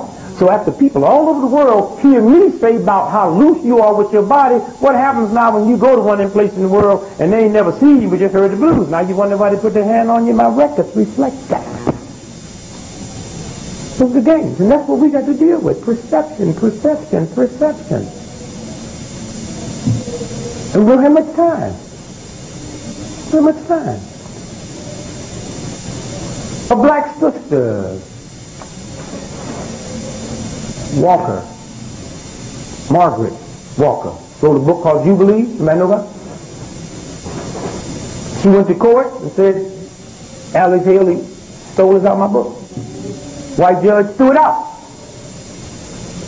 Harry Colander wrote a book called The African, White Boy. Y'all heard that book? 1967, he went to court. Said Alex Haley stole this out of my book. White judge looked at it and said, you didn't only steal it out your book, they didn't even change it. They used it word for word. And the court records show that they had to pay that white boy $750,000 right on the spot. Now you ready for the big shocker? White boy by the name of John Rollinson went to the same federal court from England. The judge, here's my book. You stole this out of my book. The judge looked at it and said, yeah, you're right. Kunta Kinte come out of a white boy's book in England. What these games are about? What no game is about? The whole game. I mean, I caught it and didn't catch it. I looked at Malcolm's book and I saw what was in it about me was a lie, but I didn't know the whole book was a lie. Sure, him and Malcolm was writing the book. Malcolm dead. He come out. And I knew Cathy Hughes show. How y'all hear in D.C.?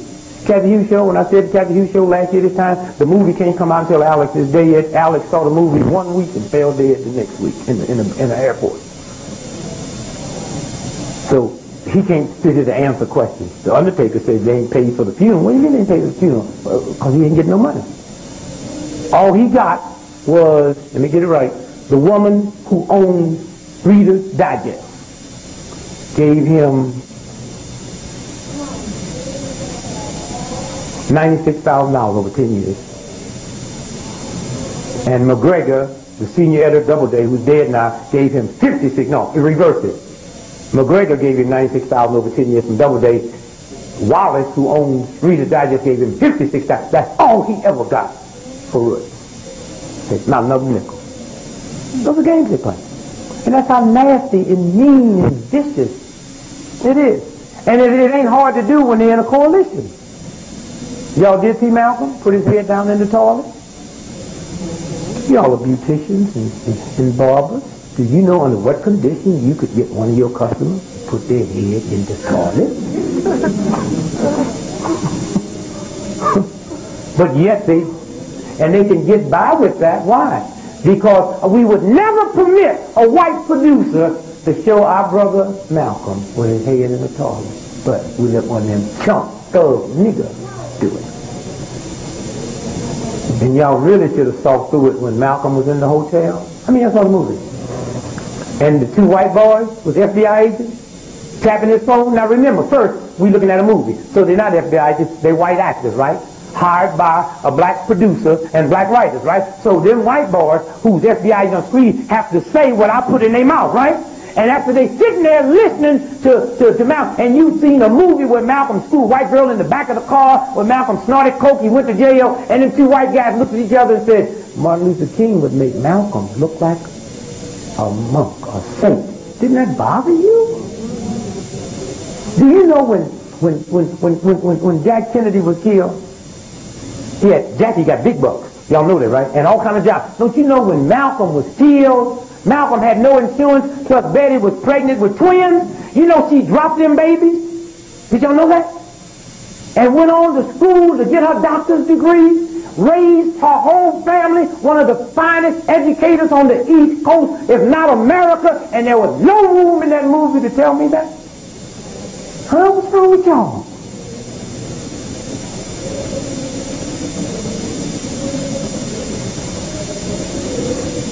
Now here's the bomb. I'm going to get you and you to do a movie called Menace to Society. Did y'all see that? There is no white producer or director could have ever put a movie together and call My Black Son a Menace to Society. Have you ever seen a movie where they call Hitler a Menace to Society? Huh? You ever seen them? They did Godfather 1, 2, and 3. Did they ever call them white mafia things a menace to society? No. You see King Kong? They ever call him a menace to society? They got this old dinosaur, ate up so many white folks. They going to see psychiatrists. Did you see the movie?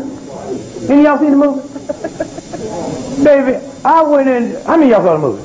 Could you believe they ate a brother before they finished rolling the credits? Am I right? The brother, before the credits, they hadn't even got down to director for that thing reached and grabbed the brother and had ate him. I said, it's going to be that type of night, so I just dropped my popcorn and went to sleep. Before the movie started. This brother, if he wanted somebody to see him, he better tell him to get there a day early. And then white folks, see, you can do that with power. You know how long the dinosaurs been wiped out? 120 million years.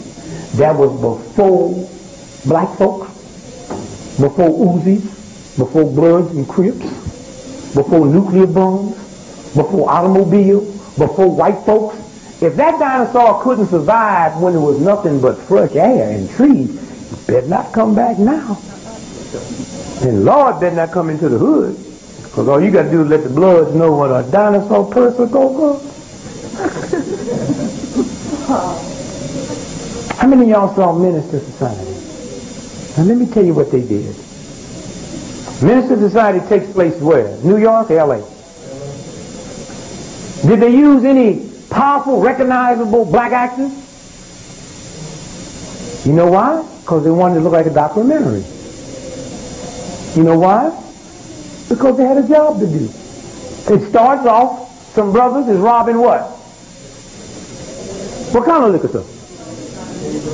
No, come on. Just because their eyes is like that. Come on. What kind of liquor store? Who? A Korean liquor store. Robbed the Korean liquor store. What did they do? In robbing the Korean liquor store, what did they do to the Korean? Huh? Shot him where? In the head, right? Kill him? Come on, did it or not? They killed him, right? So on the way out, after killing the Korean grocer, On the way out, they looked up and saw what? Video, right? And what did they do with the video? They took it, right? And the next scene, they were sitting at home doing what? Watching them shoot a Korean gross, and was they laughing and having fun?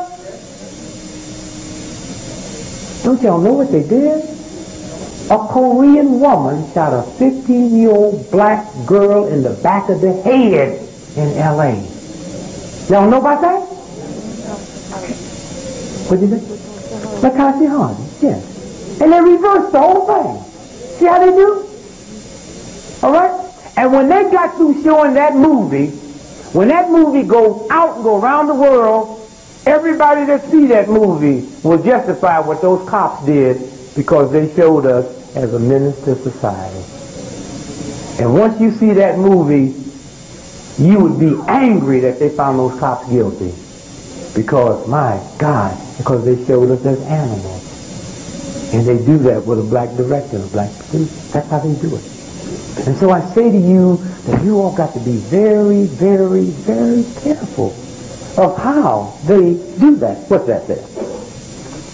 And then let's y'all got a piece of paper. I'm going to tell you how to lose some weight quick. Tell you how to get rid of sugar, diabetes, high blood pressure.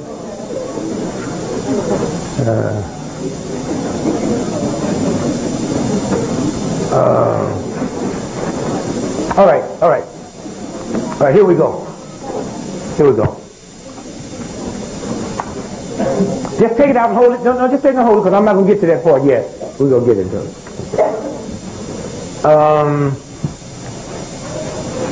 Can y'all see this? Huh? Can y'all see it? What's it say? Well, sister got good eyes. Do you have contacts, or you just see that good back there? You got contacts? Huh? Contacts, okay. Well, contacts be nice. I just be worried about putting some on my eyeballs. Well, y'all hear earlier when I told y'all, how many of y'all missed this? But most of y'all was here when I said that the condoms have holes in them. So if you want to get around it, you would do what? Huh? No, two. Use two condoms, because you know you ain't smart enough to match those holes. You understand what I'm saying? You know, I'm not trying to promote nothing, but I'm just, you know what I'm saying? You ain't got, you know what I'm saying? If somebody said your life depends on you putting one condom on and then putting another one on and match those holes, they just kill me. I can't match no condom hole. Well, I told the brother that. And you know how people do, if one is good, two is good. I told the brother, because everybody, you know, a whole lot of people think I know everything. Brother Walker said, I heard you on TV talking about those holes in the condom. What's a brother like me supposed to do? I said, well, use two. Well, he put 12 on. You understand? Now, he put them on at noon. He ain't going to see the folks till they get off work, right? 12 of them cut the blood flow off. The brother died from gangrene. 5 o'clock in the evening with a smile on his face. This is Harper's Magazine. You folks sitting up front, can you see what that is flying through there? Huh? Who said that? No, wait, who said that? You see that way back there? Paratroopers. And see those all in face? That's Kuwait. Front page story. Got that? Of Harper's Magazine. Y'all remember when the war was? January what year? 91? 91. January 91. January 91. Front page story, Harper's Magazine. What's the date, son? Stand up, say it loud. March 1975. See how they do it? March 1975, they did a front page story of what they was going to do in Kuwait. What's the title say? What's it say there? Listen to this. Listen what it says. Seizing Arab oil, the case for U.S. intervention, why, how, where? Seizing Arab oil, the case for U.S. intervention, how, why, 1975. They did the story of how they was going to do it. And then you send loved ones over there, and now they get over in Kuwait, and people say, how you get all this stuff? This is FBI file here. How do you get all this stuff? I said, black folks are the janitors all over the world. So then a black guy came up to me and said, That's the easy, man, because if you keep telling folks we're giving it to you, they'll watch it. I said, I don't get nothing from you. I get myself from wife. I don't care if they fired all y'all. I ain't never had a black giant to give me nothing. White boys bring me all my stuff. They say, I ain't got nothing for you. I said, I know you ain't. Put that say across the top there. Listen to this, very good now. I want y'all to hear some, y'all got to put your finger on, because y'all got to hear some dates here. Urgent to all SACS from director. Threat to assassinate President Kennedy in Dallas, Texas, November 22nd, 23rd, 19... All right, hold. Back up, I'm sorry. Do it again. Listen real close. Urgent, 1:45 a.m. Eastern Time. Okay, y'all hear that? 1:45 a.m. Eastern Time. November 17th, 1963. So that's how many days before he was shot? 5 days, right? So this telex sent by who? Who they sent it to? To all SACS. And what does that mean? Special agents in charge of the various offices of the FBI. So this telex went to who? All the special agents of the office of the FBI. From who? Director. Who was the director then? J. Edgar Hoover, right? So 5 days before Kennedy was killed, this went to all the special agents in charge of the various offices of the FBI. And what did Hoover say? Listen to this. Threat to assassinate President Kennedy in Dallas, Texas, November 22nd, 23rd, 1963, miscellaneous information. That's all. That's good. Yeah? It's a game, baby. That's chump. You think Foster committed suicide in the White House? Make like you got a gun, turn it, and put it in your mouth. It don't make sense. And whatever they did, they scared everybody so bad, even Clinton went along. But if y'all read the paper the first 3 days, didn't nobody understand it. Excuse me. They sent this telex out to all the FBI that the baby was going to be hit. And then they did it. This one here.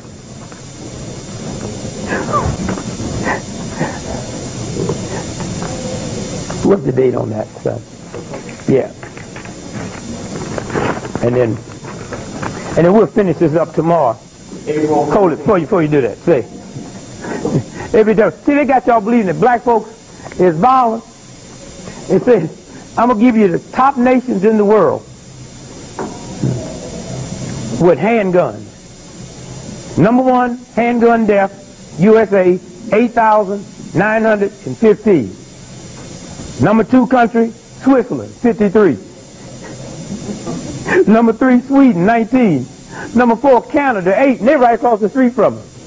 Number 5, United Kingdom, 7. Number 6, Japan, 2, but I don't know how many axe murders they had. You ready for this?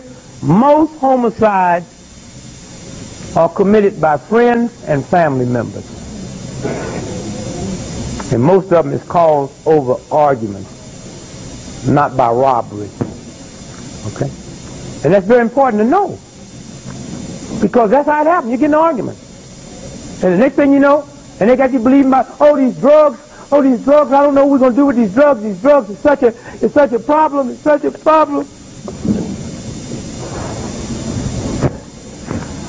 More people die in America every day from honey than cocaine. Tomorrow I'll tell y'all what's bad about honey. But I'll tell you now. Because y'all eat honey, right? I got in my book that sugar is the number 3 killer on the planet. Honey is made from what? Not made by, made from. Y'all gonna make me go back to these white folks. You listening, huh? Oh, they said it before. Yeah, they said, you heard it say Paul, right? You said Paul. Say that again. Oh. Yeah, that's that fake voice y'all be putting. Paul.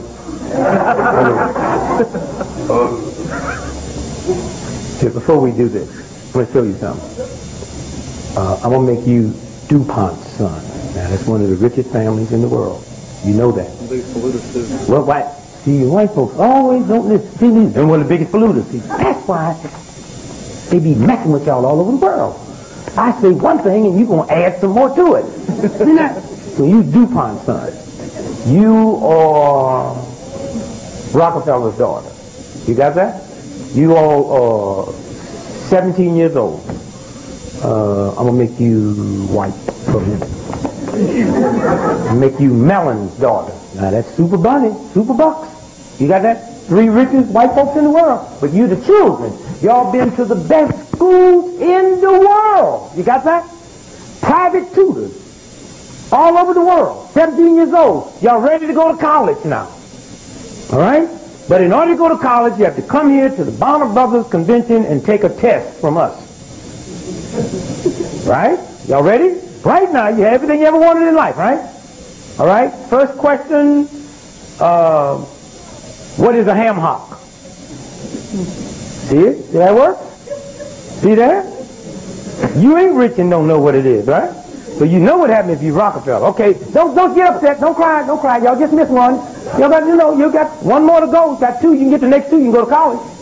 All right? All right? You ready for the next one? You're back, What is how do you clean a chitlin?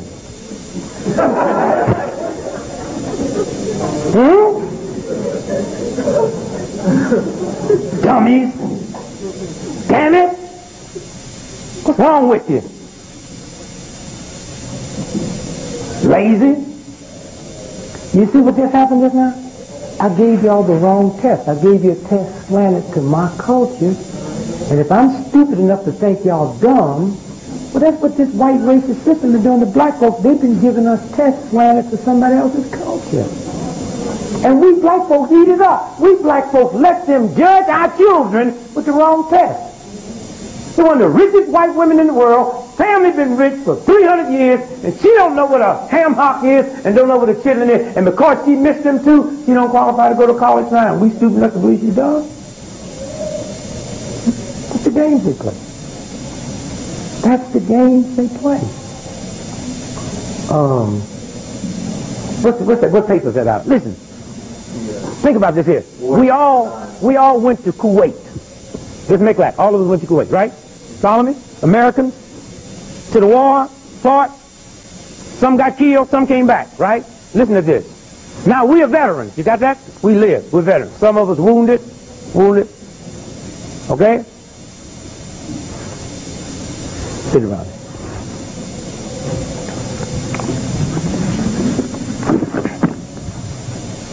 He really got wounded. So he's a veteran. Wounded. Now I want you to hear this real good. He was okay before he went. Hear me good now. I want you to hear this real good. Wasn't nothing wrong with him before he went. Y'all follow that? Come on, you with me? Yeah. This happened in Kuwait, right? You get an GI Bill? They taking care of you? No, okay? Is that awful? But y'all know veterans is back. Homeless, right? They went to fight, right? But now he's back and nobody doing nothing for him, right? Listen to this. What's that say? U.S. resettles Iraqis, 1,000 ex-soldiers here as refugees. Now, wait a minute now. Who do we fight against? Iraq? Now, listen to this real good now. Nearly 1,000 Iraqi soldiers captured by U.S. troops during the Persian Gulf War have quietly been granted refugee status and released. Wait a minute. Ho. These are prisoners of war. Hear me good now. These is the ones that shot him in the spine. All right? These are the ones that we sent our loved ones to fight. What's the date on that paper? April 14th, 1996. And what paper is that? Washington Times. The Washington Times, D.C. Iraqi prisoners of war that we caught have been quietly resettled in this country. What else it say? Resettled at taxpayer expense in cities across the United States, with as many as 4,000 more expected. Immigration officials... Wait, now listen. Ho. What's your name? This is my wife. All right? I'm over on the front line. They captured me. All right? I'm a prisoner of war. Where are you? You at home, right? Hear that good now, because y'all fixing to hear something. If they captured me in a war, I'm a prisoner of war, right? She's where? What's your name? This is my daughter, Judy. Where is she? You mean they didn't get captured with me, right? Now listen to this. Go ahead. Immigration officials say about 20% of the former POWs, along with 2,400 of their wives, children, and other dependents were moved from refugee. Wait, hold it, wait, hold. Yeah, did you hear that? You don't capture my wife and my child. So what is this game? Saddam Hussein has always been a CIA agent. He works for us. All right? That whole thing ain't nothing but a trick. And when Bush didn't want to leave office disgraced because he had to free Weinberg. Remember that? Because Weinberg was going to tell it all. Weinberg was so scared, he was walking around like the hunchback, and after they freed him, he had a press conference, he was straight. Why? Because when you go to court to do a deposition, when you go to court to testify, once you raise your right hand and swear, every lie you tell is 3 years in jail without a trial.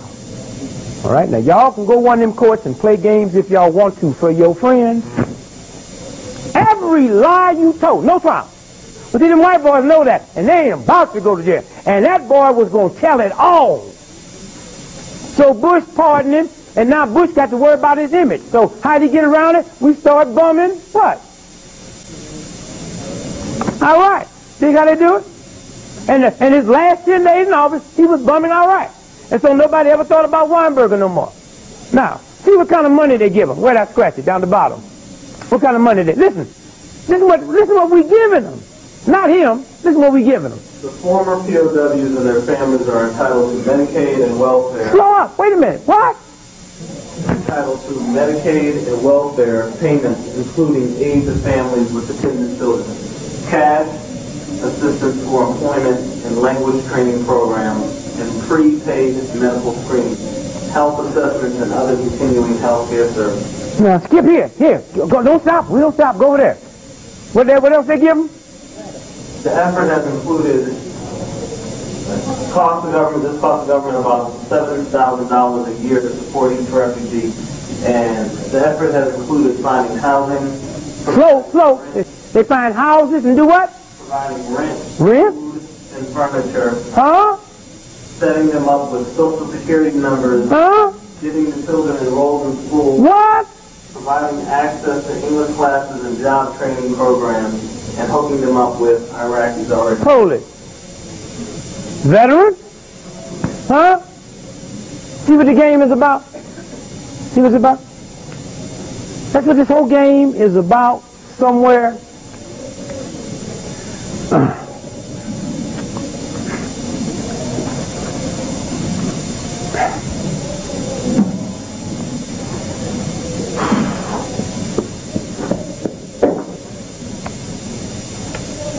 Last year this time, at this convention, I used to call him Old Man Bronner, was alive. I came for the funeral a few weeks back, and for those of you all that missed it, you missed something. Anybody here that was here? It was incredible, wasn't it?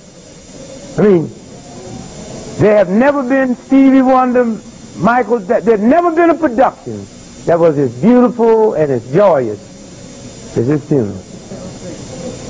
I mean, I felt bad because I didn't know. I come out to old school where, you just be sad and, I take out the Bible what I want. They say cry when they come in and laugh when they go out, But, I mean, if we'd have did Hitler like that, the boy might have been stopped, Because that's what this one was about. We laughed. I mean, we got down.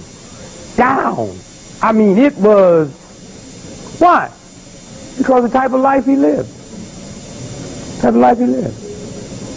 mean, you can feel it. You could feel it. It was so good and such a wonderful experience. And his son back there, Nate, stand up. Son, vegetarian. Oh, they eat so clean. Y'all, who know him? Y'all know him? Anybody know him? Clean, you know how he eats, right? You know the vegetarian restaurant he eats in? So we was at the funeral, and at the funeral, the regulars was getting down, wasn't it? They brought chicken in here. The chicken was cooked so good, the chickens were smiling. They had fried chicken, anything you could think of, they had, right? So I said, Nate, what you? He says, well, I'm going to eat some real food. Because you know the brother don't. And so, and I was just admiring how nice they was able to take the, and I figured out, and so I had to, because I ain't used to that, you know what I mean? I'm used to just crying, acting a fool, jump all down, oh, Papa, don't go, Papa, no, oh, you can't leave me. That means you owe him some money. So I'm used to, so I said, so I had to justify why they was just happy. I said, well, he was 79 years old when he died. He outlived Jesus Christ by 46 years. I'm trying to, the whole gang, right? So we get to this vegetarian restaurant. And I didn't want anything. So I said, yeah, just bring me some juice, right? So I didn't pay no attention to the menu. So, and I'm sitting there saying to myself, boy, I'm so nice, this family. I said, ooh, I sure wish my family, if something happened to me, could be this cool. Because I know my old lady going out.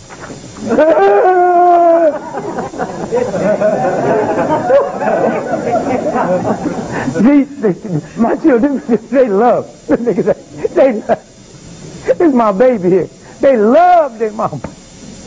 I mean, they don't not love me, you understand what I'm saying? But they loved her, that when they was little, they slept on the first floor, we slept on the second floor. If the house caught on fire, they would have come and got her. And not because they disliked me, they just never would have thought about, I'm laying there, get popped you. They would have been outside, downstairs, house on fire, throwing pebbles up to the window. Dad, come on! And I would have been stupid enough to reach to get their mama, and she gone.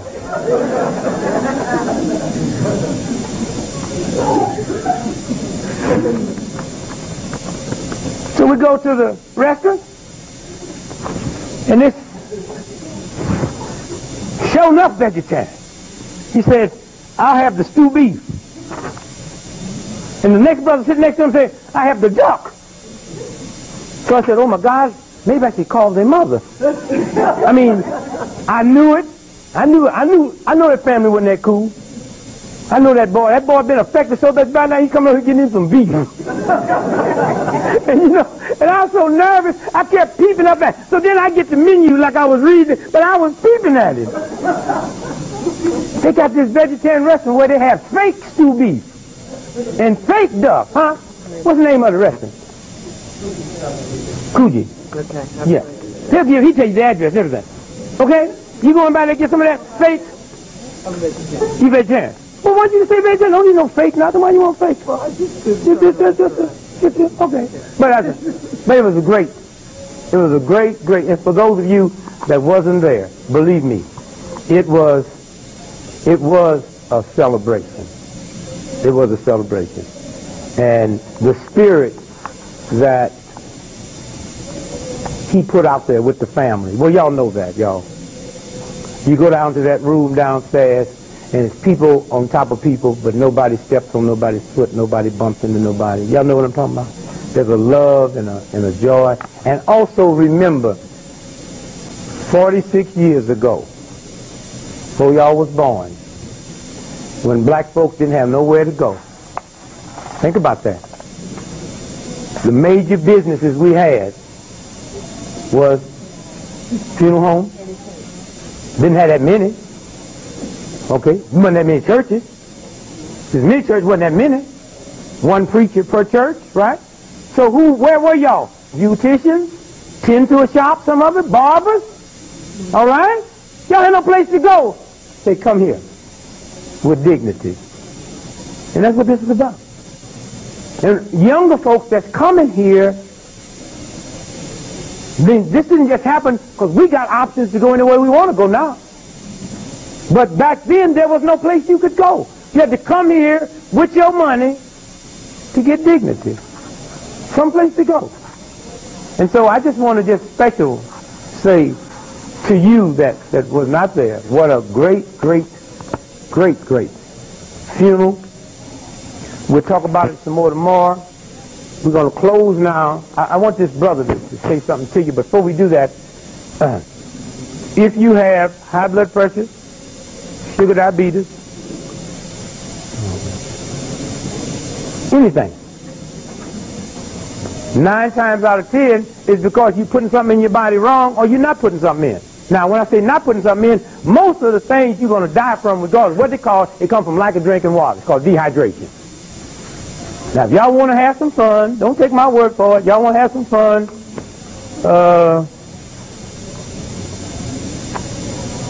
stand from me. Hold this. Oh, you got to hold this from me, would you, brother? Show you what water do. If y'all took a stick, hold it. Okay. If y'all took a stick, hold it down the bottom. If y'all took a stick with a nail in it and hit this handkerchief, what would happen to it? It would tear, right? Hold it, right? Right? Right? Now, thank you, brother.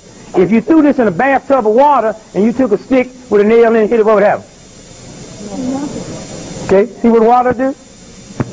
Huh? See what water do? All at once now you can't, because what? The same thing with your body. Why do you think when you're young you can fall up steps, another step, and when you get old you fall, you break something? Because you don't have enough water and the bones are brittle. Stand up for me, would you, brother? This is automobile. This automobile. So they wasn't that smart. Automobile. Yeah. First car was invented by who? Not Henry Ford. The D.Gregory brothers in Ohio, and the Ford boys stole it. Okay? IBM. Any of y'all work for IBM? Everybody? You work for IBM? You remember Wang? Wang that just died? Did you know Wang used to work for IBM? Anybody here know that? Anybody? Did anybody know that Wang used to work for IBM? Wang invented the first computer. You ever heard the story? You ever tell the story? Wang invented the first computer. Did you hear it? You know about it? Yeah. And them white boys say, ain't no chink gonna get credit for something like this here. White folks can be nice when they want to. So when Wang came in with his old computer on Friday, and they looked at it and said, let me tell you what this will do. They say, we see you Monday. When he came back Monday, they gave him a staff of 30 people, $900 million, and said, get out of here. We never want to see you again, and start your own business. But this one's ours. And so IBM's first computer was stolen. Okay? All right? It was stolen. That's the game. That's how they play it. Now, automobile center, I'm sorry. So we got a car, right? The nervous system, you got a nervous system in your car, all your little stuff you turn on, right? Your headlights are your what? You got a breathing thing in there, right? Put the gas where? Exhaust come out where? Wheels? Dig it? What? Huh? He got cells in his body? What part of your car got cells? Oh, you got it. The battery? The battery? And in that battery you got to put what in there? Oh, wait a minute. Olive oil? Pork chop? Water? In the battery? Huh? How big is the battery? But it got what in it? No, cells? Had to put water in, right? You got brand new Rolls Royce here. Okay?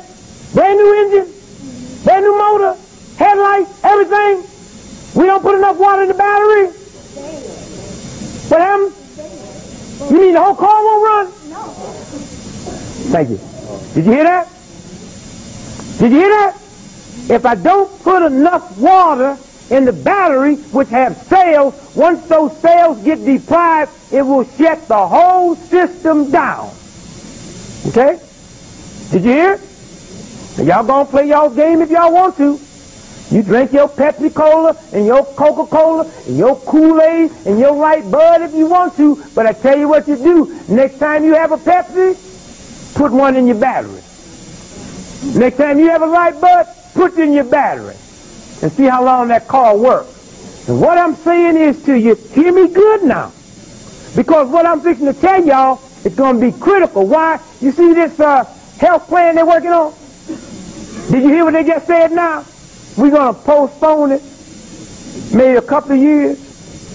They didn't postpone gays in the military a couple of years.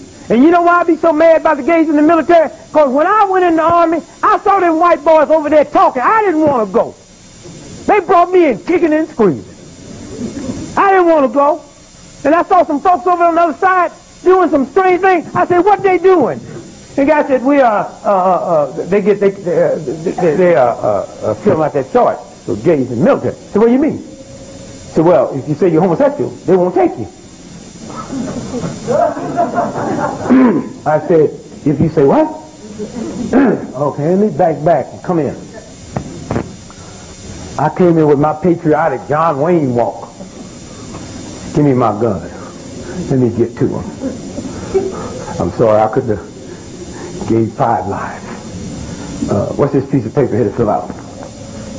Are you homosexual? Who I turned into? That sergeant over there. I said, I'm a fag, I'm a homosexual, I'm a punk, I'm a sissy, I'm a queen, I'm a homo. Oh, dude, look at me and kiss me and say, welcome.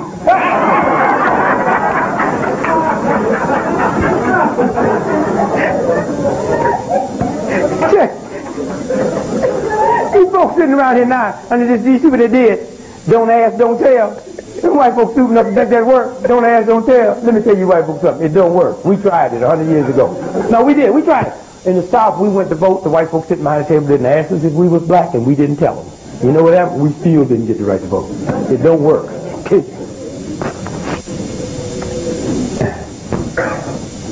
42% of every hospital bed in America last year, hear me good, was empty. Not because Americans aren't sick enough, they've been priced out the hospital.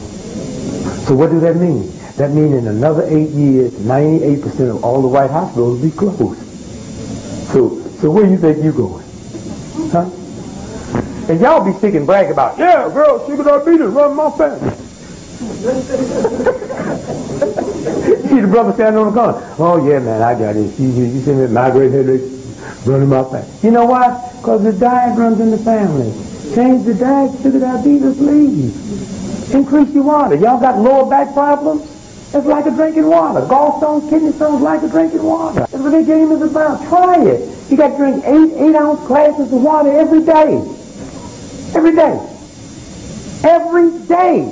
You got to drink it. Now, let's make it simple. How you get rid of everything, okay? For those of y'all who want to lose weight, now we ain't getting into no whole lot of stuff.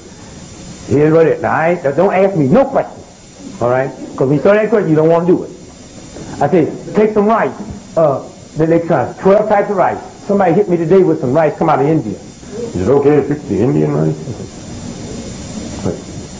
Got somebody to fast? I said, did you check with a doctor? Did you check with a doctor before you snorted coke?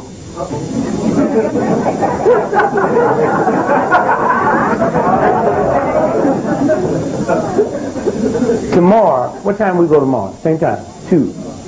Tomorrow we're going to get into fasting. Fasting is one of the cleanest, purest things you can do for the body, and we're going to talk you all the way through it. Y'all got that? He said, but Dick, you've been, guy on NBC said, Dick, you've been fasting for 30-some years. What do your doctors think? Man, my doctor's been dead 27 years. All right, here's what we're going to do real quick. And I want y'all to hear from this brother something that he's going to do for us. We're going to lose weight. Now, fruit for breakfast. If I don't, now, so we can do it real easy. If I don't say it, then don't do it. Okay? So if you don't hear me say toast, don't ask about it. Right? Because we start off with fruit, then somebody says, what about little biscuits? And like somebody said today, how about little grits? You know? And the next thing I knew, they was up to chicken liver. Look, this is breakfast. We ain't got the lunch. All right, now, let me tell you what you do. There's nobody sitting in here that can't try something for a week if your priorities change. Now, did you see that? Now, 46 years old, so that means she went 40 years back. Now, we worked 40 years back, and do you see how quick she found a friend? IBM don't have a computer that can go that far back that quick and snatch up something. Do you know who you are? Did you hear what I said? And those computers they got, that's all they do. She has family, mother, phone number. You understand what I'm saying? Everything is in that. Now, so we got to take care of it. You can take care of it by drinking a minimum of 8-ounce glasses of clean water. Clean water. You got that? Clean water. Water out the faucet got chlorine and fluorine in it, and fluorine will kill you. Kill you. Well, I boil my water. Boiling water don't kill nothing but bacteria. Chlorine and fluorine is a gas. I dare you to heat up gas. All right? So what we say we have for breakfast? Now don't nobody slide up to me and say, what's my little skim milk? Okay, now we're going to do it real simple. If you don't hear me say it, right? All right?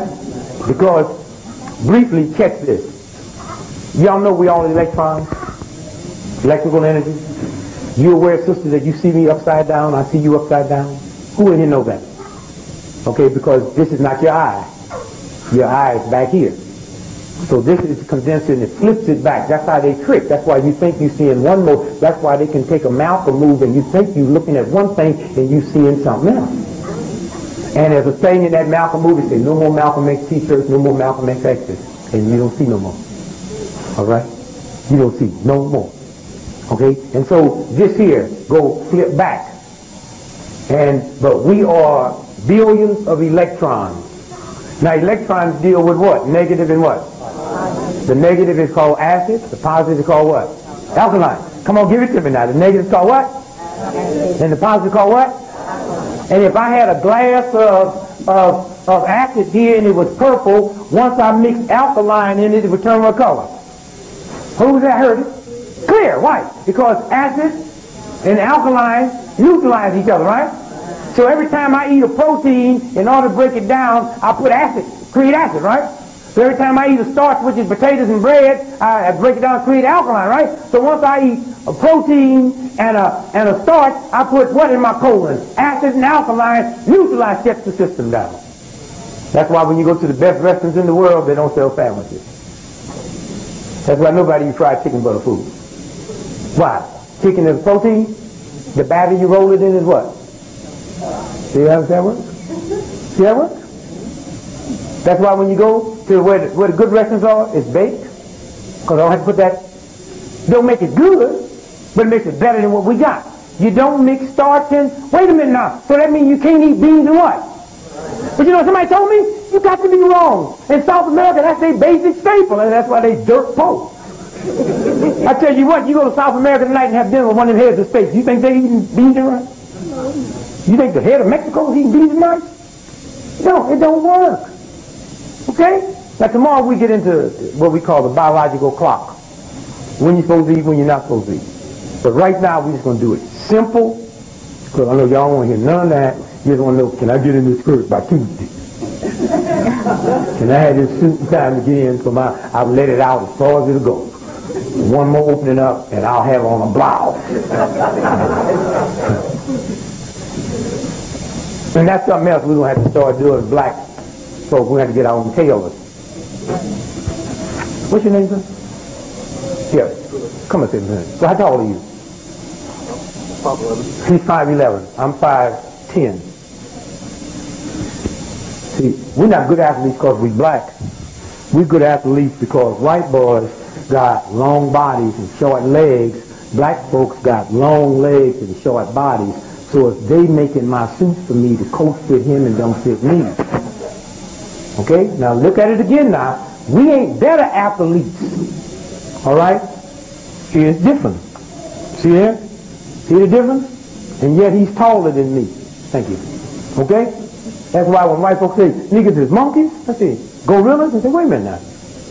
Gorillas got short legs and long bodies, blue eyes, green eyes, hair all over their body. Thin lips. Their lips is cut long, but you ever seen a gorilla lip? Look, thin lips. Gorilla ain't got no big lips. The mouth is cut, make you think it's big. But now who comes close to the big lip? That's why them old gorillas be walking funny. They got them little bitty old short legs. That's why they be trying to hump. That's why brothers be so cool when I need long. You know that? But my body ain't, you know what I'm saying? My body. So when that white boy be making a suit with that long body, coat be all down, that nigga look like they in the zoot suit. And pants always be too short. I got white boy's pants on, walking around. Y'all start with your own eyes, right? He's taller than me. You see how far my legs look over here? That's the game. And don't like but fools deal with athletes, the people who control the world. You know when you have like something like that? What's the greatest Jewish basketball player playing like here? No, the ball went to jail. The number one Jew went to jail for taking the money. Okay? Lavansky and all them dudes. They with the money, ain't with no basketball. What's that comic say, Mooney, he said, white man can't jump because they own the team. They don't have to.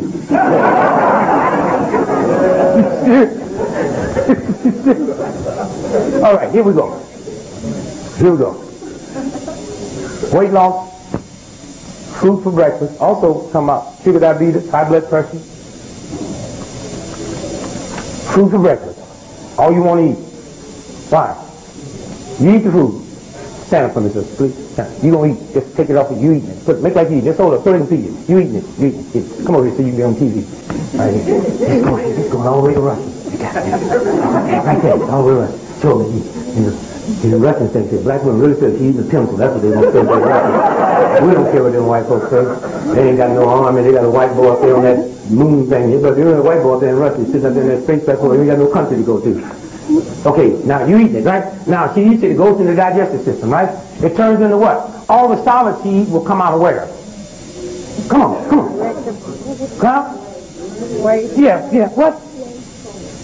Come on. Bowels, doo-doo. Come on, don't be, y'all get up here now and all proper. Ain't nobody you said but, doo-doo. Now I'm gonna ask y'all again like I asked for the first time. All the solid food comes out of where? It comes, mother, let's do. Like the little baby say, do, mommy. That little boy, where'd he go? He's gone.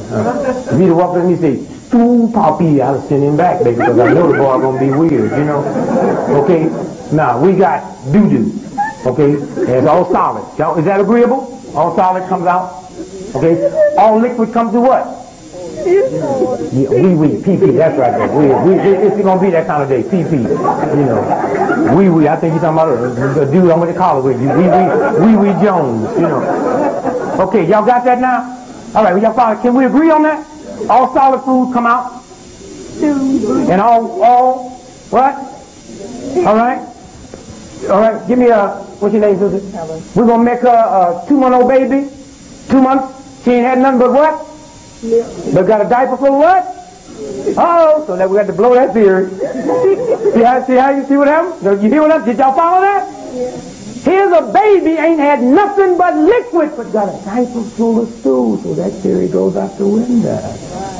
Whatever you eat that's solid, anything good in it is converted into liquid.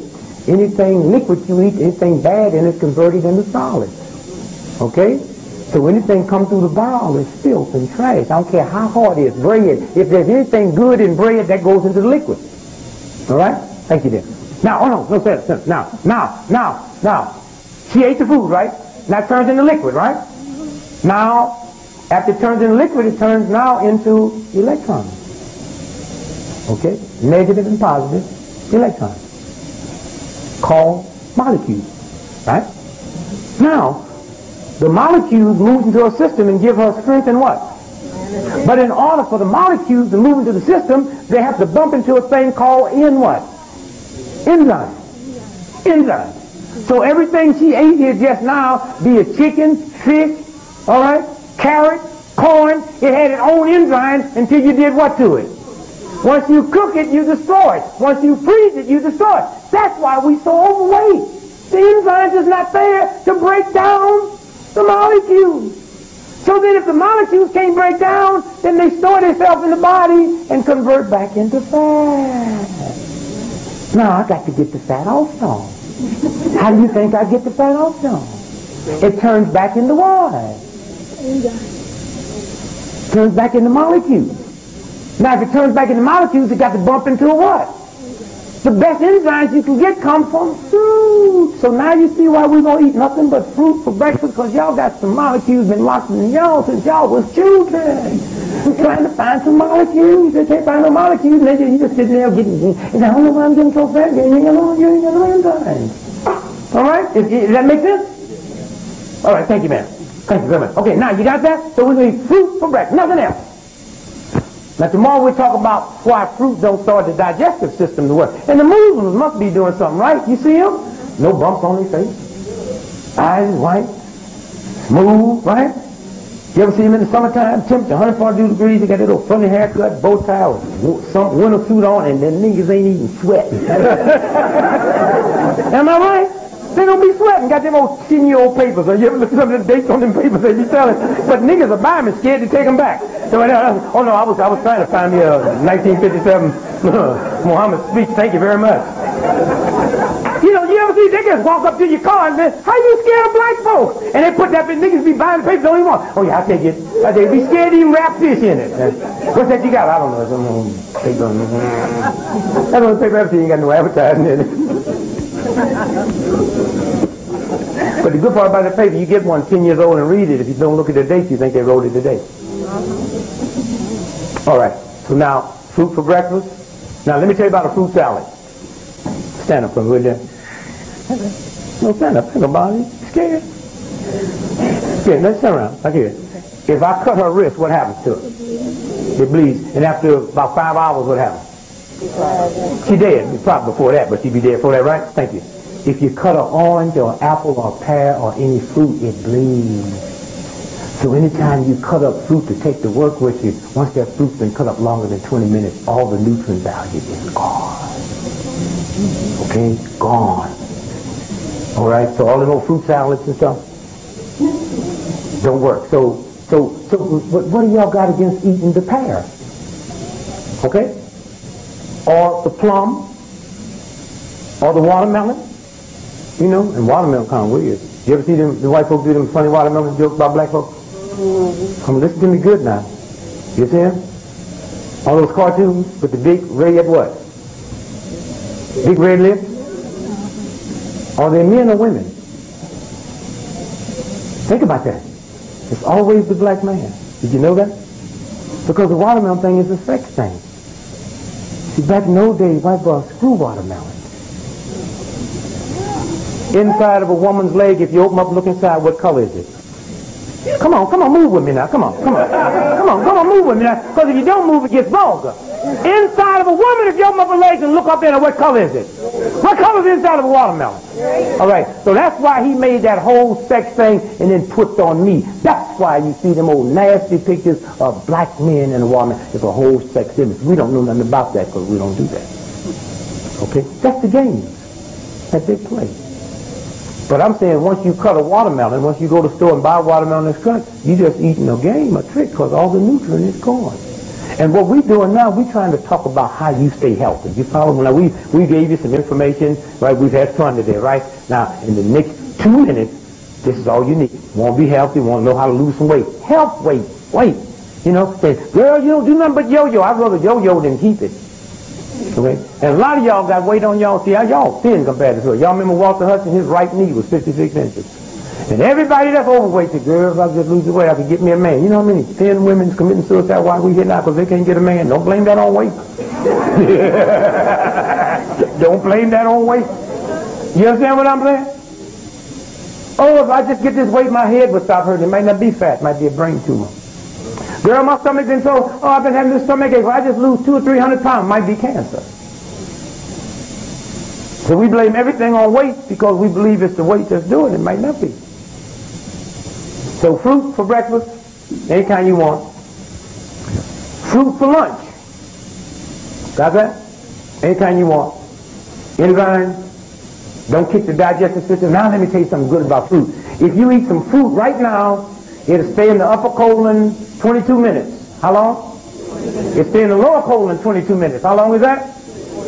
In 44 minutes, the fruit moves into the system and you start getting the benefits from it. If you eat one piece of bread right now, it stays in the upper colon 4 hours, lower colon 4 hours, so you can't get the benefit of nothing else other than fruit and berries. It takes 8 hours.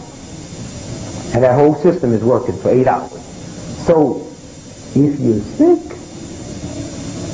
and you go to hospital today, would your meat-eating friend send you a basket of steak or a basket of fruit? Basket of fruit. Would they send you a basket of vegetables or a basket of fruit? So in our subconscious mind, we already knew what I'm telling you, right? See how it works? See what I'm saying? In our subconscious mind, we know fruit is for healing. And it will get you well. A banana now, until it gets brown, it's not a fruit. Not fruit. Y'all be the banana for potassium? You know, potassium? If it ain't brown, it ain't potassium. String beans come from, bananas come from the lychee family, string beans. You ever seen a banana before it get ripe? What color is it? Green. What color is the string bean? All right? And that's starch. And then when it changes over, speckled, brown, there. Clean up the honey bit real quick. Then I'll give you the end of your diet. Honey is made from what? Pollen. The bee do what to the pollen? Eat it. Now the good thing about pollen has 20 of the 21 amino acids the body needs. If you get to 20, the body will manufacture 21st one. All right? So the bee ate the pollen, right? So whatever was in the pollen, the bee got, right? Then the bee burst it up, right? Now is that bee doo-doo or not? We call it honey, but that's doo-doo. Right? I mean, you hear what I'm saying? So let's call it what it is. I bet if we went to the store and said, I'd like some bee doo-doo, I bet it wouldn't cost as much as honey. You hear? Do you know what I'm saying? Anything that had blood and cells and life in it. Y'all follow that? Once it dies, it starts what? Decomposing, okay? Anything that had blood and cells and life, once it dies, it starts what? Decomposition is mucus and what? Pus. Decomposition is what? Now, if you want to slow up the decomposition, you put it in a refrigerator, right?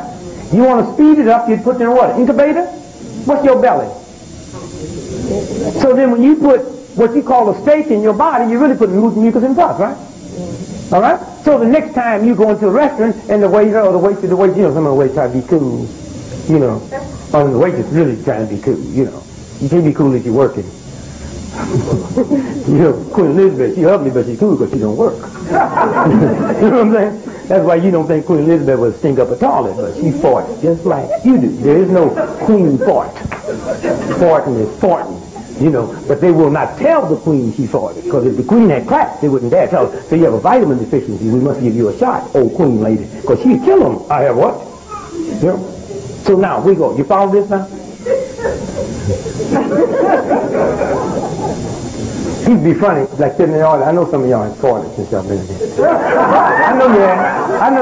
I know you have. I can tell. See, sitting up there you can tell, because when you ooze them out, your neck gets stiff. Right? You don't, see, you don't feel it. See, like right now, let's say I'm a fart, like that, and I'm trying to ooze it out, and I let it here, I go. Because you're trying to make sure you don't do nothing but fart. You know what I mean? And so I can sit up here and I say, there they go. And that's why you see me walking around. That's why I move on this side over here. And you can always tell who farted because they smell it first. Why? Because all gas moves to a higher level. And if you fart, you got to get it up here. You got to pass your nose to get it in. Where was I? Come on, help me. Where? Come on. Where was it? Okay, all right, got this now. Okay, with the rest, decomposition. Y'all don't have no problem with that, do you? Decomposition, mucus and pus, right? So now, instead of coming into the restaurant and you ask me for, I like corned beef on rye, right? Just say, give me pus on white bread, right? They get it faster. See, y'all saying, but that's what you do. You ever peel the white potato? Turns brown in your hand while you're peeling it. You go to the store and buy them already peeled and cut up, they snowy white. Now you know they turn brown. How do y'all keep them white? They bleach them in formaldehyde, same thing they embalm dead folks with. You'll have French fries for the week up. All right? Would you have them today? Or you got them in your purse?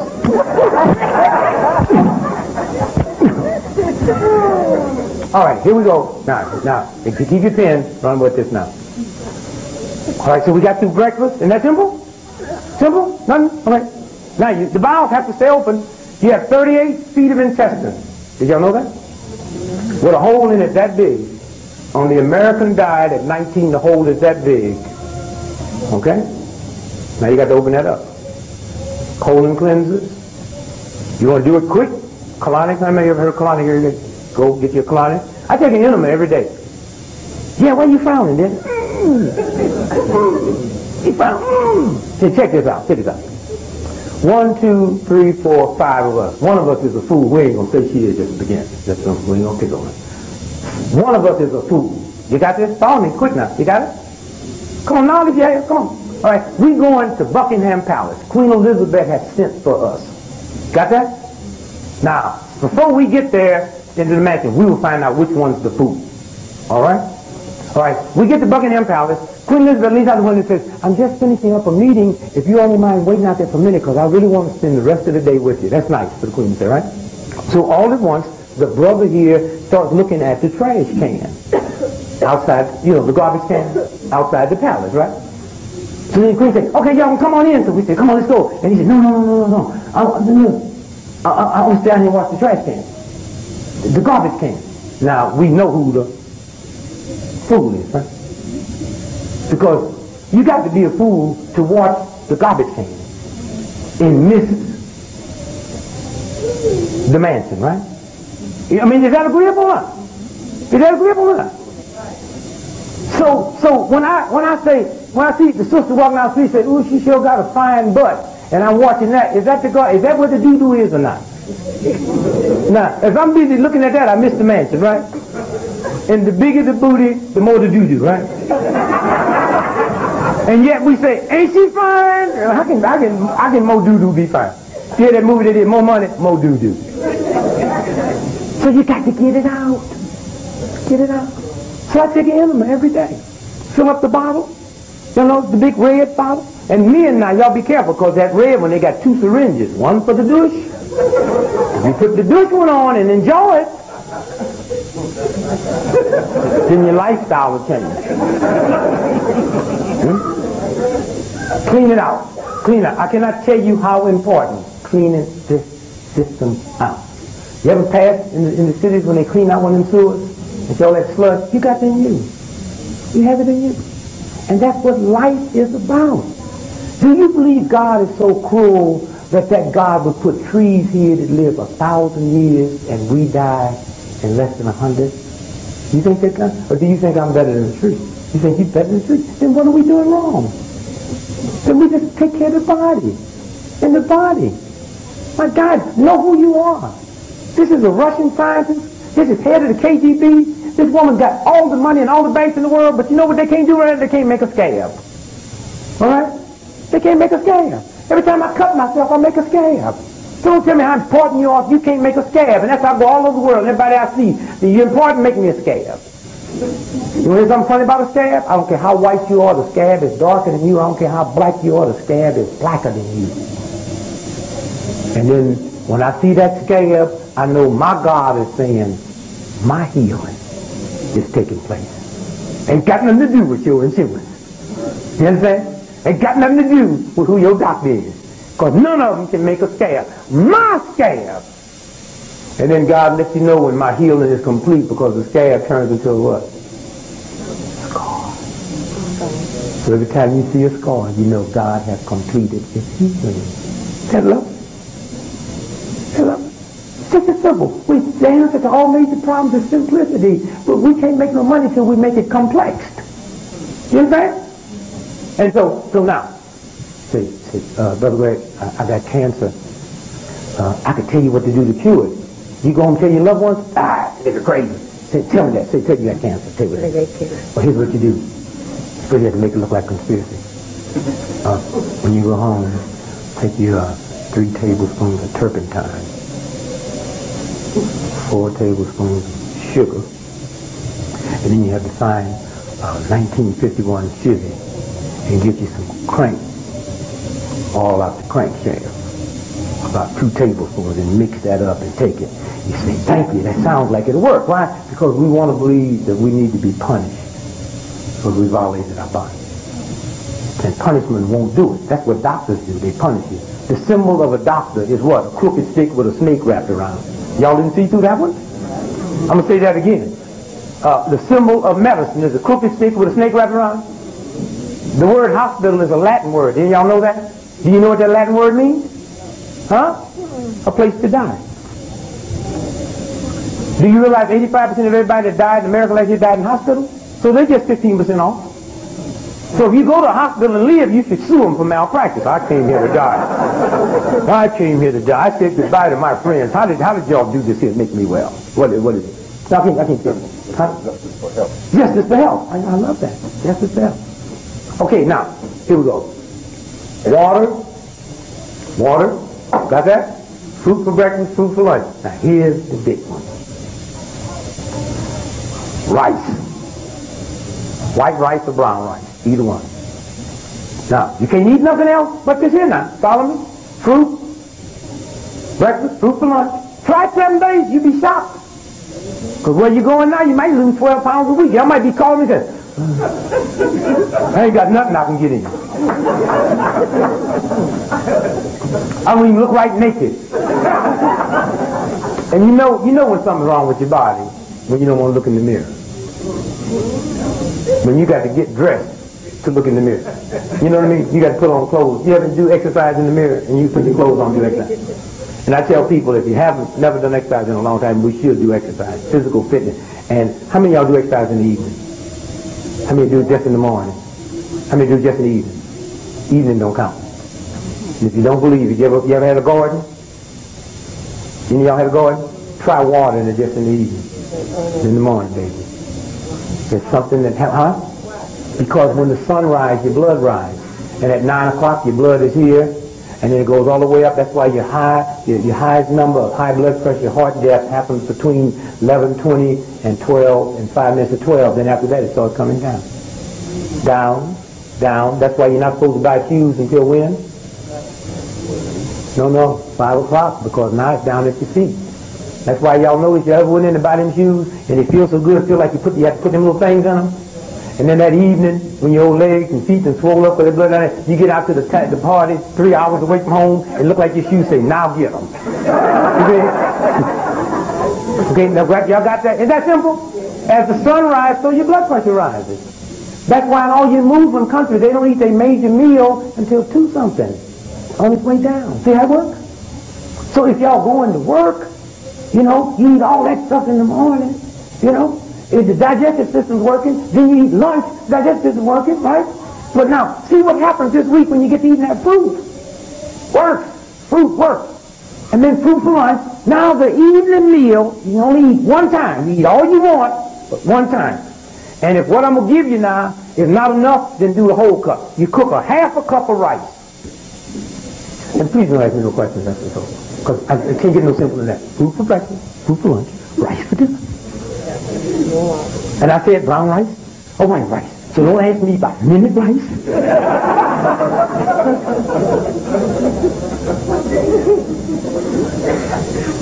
Right. A half a cup of rice.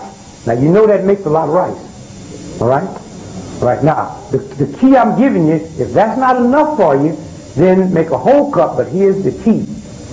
In the blender, don't come and tell me you haven't got a blender. Because if you haven't got a blender, then what I'm giving you now, just put in a bowl and stir it. And dump it. In the blender, put 4 pieces of fresh garlic. A half onion.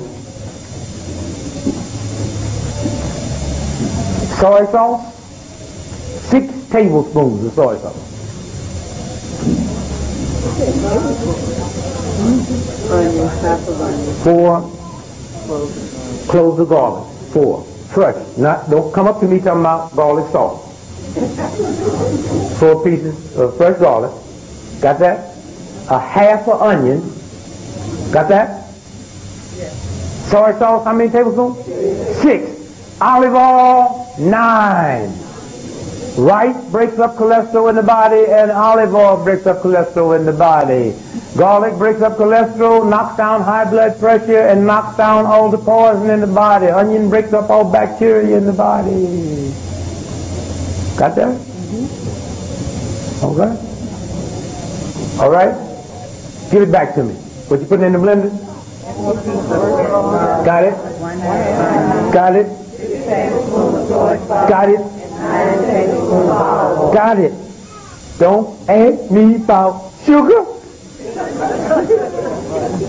butter, because they do. They say, what about a little, I like the butter on the rice. That's why you got all them pockets under your arm, too. That's the butter on the rice. I even had somebody slipped up and said, I heard you talk about the rice, but I didn't say the liver. I mean, this dude thought liver go with rice. All right, we got it, right? Now that's the key. Listen, that will blind, people that's blind, is your price. This is why. Because, you see what you just got now? There's not a whole bunch of attitudes that the liver and the kidney and the body's going through. You follow me? So now you're cleansing out the poison. Now you blend this up. When the rice gets done, right, you pour that over the rice. Right? It might not sound good to you now, but into that 6th day, ooh, You can't wait to get home. You be taking off early. He said, girl, them other 27 heads I'll get next week. I'm going to get my rice. Now, I'm a cheat. You want some dessert? Then you take some of the rice out before you put the stuff over it, and you put some maple syrup on it. And that's your dessert. Maple syrup. Not honey. There's more deaths in America every day from honey than cocaine. Why? Because honey's pre-digested. Once you put the honey in your body, it's pre-digested, goes directly into the bloodstream, throws the blood sugar off. Once it throws the blood sugar off, the brain gets a message. It sends down the insulin. It sends too much. Now it's got to send in adrenaline. And some people die, and when they give an autopsy, it shows that they died from a heart attack with honey. Honey. Now when I say more people die from honey than cocaine, let's look at it. You know how many people OD'd last year from hard drugs? 4,675 Americans. That's crap what they tell you about this whole drug thing. 4,675 Americans OD'd from hard drugs. You ready for this? 51% of them OD deaths was prescription drugs. 62% of them folks that died was over 61, but the over 61 population in America is less than 17%. See what they're doing? You know the number one drug addicted group in this country? It's the older folks. Them doctors got them hooked to 5 or 6 different pills every day, and every one of them got a narcotic base. Y'all ain't well, you just high.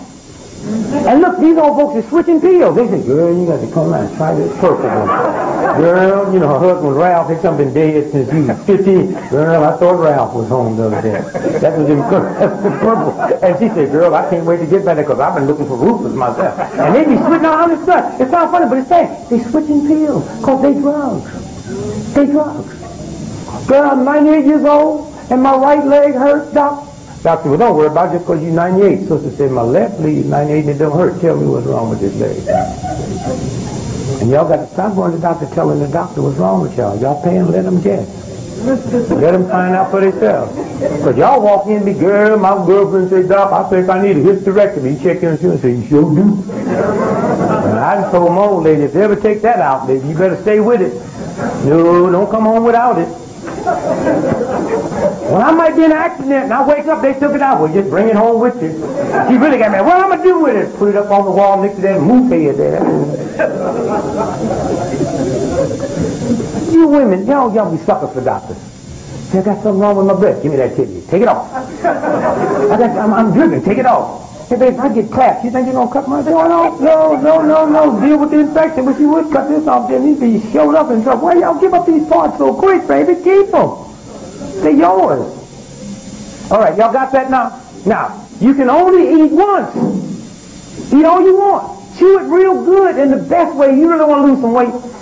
Every time you eat a sandwich, okay, put the sandwich down while you're chewing it. And don't put it back up to your mouth till you clear your mouth. See, that's one of the problems. You're forcing it. You know, tonight when y'all go out and look, watch people eat when they don't know you're looking at them. Now be careful now. Don't be looking at them strangers. You know, y'all know how to do stuff discreetly. You know what I mean? Like, what's your name again? Linda. And your name. So y'all be out, y'all be eating, and I'll be making like I'm losing milk. Because I just can't be looking at y'all like, you know. So I'll be making like I'm looking at the thing here, and they want. And what happens is people will just shove it in, because we learn how to eat for taste. But if you put the fork or the spoon down every time, and don't put it back in your hand until your mouth is clear, you'll be surprised because now you're getting saliva mixed in it. Okay? So now, the rice cleanses the body, it knocks the weight down, and you're not putting nothing in, and you're getting full, and you're eating, right? Might not be what you want. Now, finally, let me show you this here. How come your grandmother's chicken tastes better than my grandmother's chicken? Good? Now, if me and you ate the chicken raw, they both taste the same, right? Yes. How come your grandmother's barbecue ribs taste better than my grandmother's barbecue? If we ate the ribs raw, they taste the same. Raw, they taste the same, right? How come your father's meatloaf tastes different than my father's meatloaf? Because if we ate the hamburger raw, it tastes the same, right? So you see, what we hook to is not the chicken, it's the taste. So it means if y'all want to have some fun, y'all know how to make a meatloaf? Leave the meat out and just take some flour and some bread, because you ain't hooked to it, you hooked to the taste. You hear what I'm saying? Grind you up some nuts and make like that the hamburger. And use the same formula you use to make. You understand? You like fry your chicken, put all the spice in it, get you some bread and do the same thing. Now, it ain't going to taste like chicken, but it ain't going to kill you neither. And you know they inject hormones into the meat. And one day when we do the serious research, we might find out that the teenage pregnancy might not have nothing to do with them being teenagers, but the fact that they're so young that them hormones that we putting in that food that's getting into their body is triggering their sex spark. Because y'all see these little girls and these little boys now, they don't look like little girls, and y'all don't know where they come from. It comes from the same thing they put to make the chickens grow fast, and the beef grow fast, and the cattle grow fast. Okay? Will make you grow fast. Right. All right? And so when you go to the store to get a can of carrots, I'm going to send you to get a can of carrots. What are you going to get?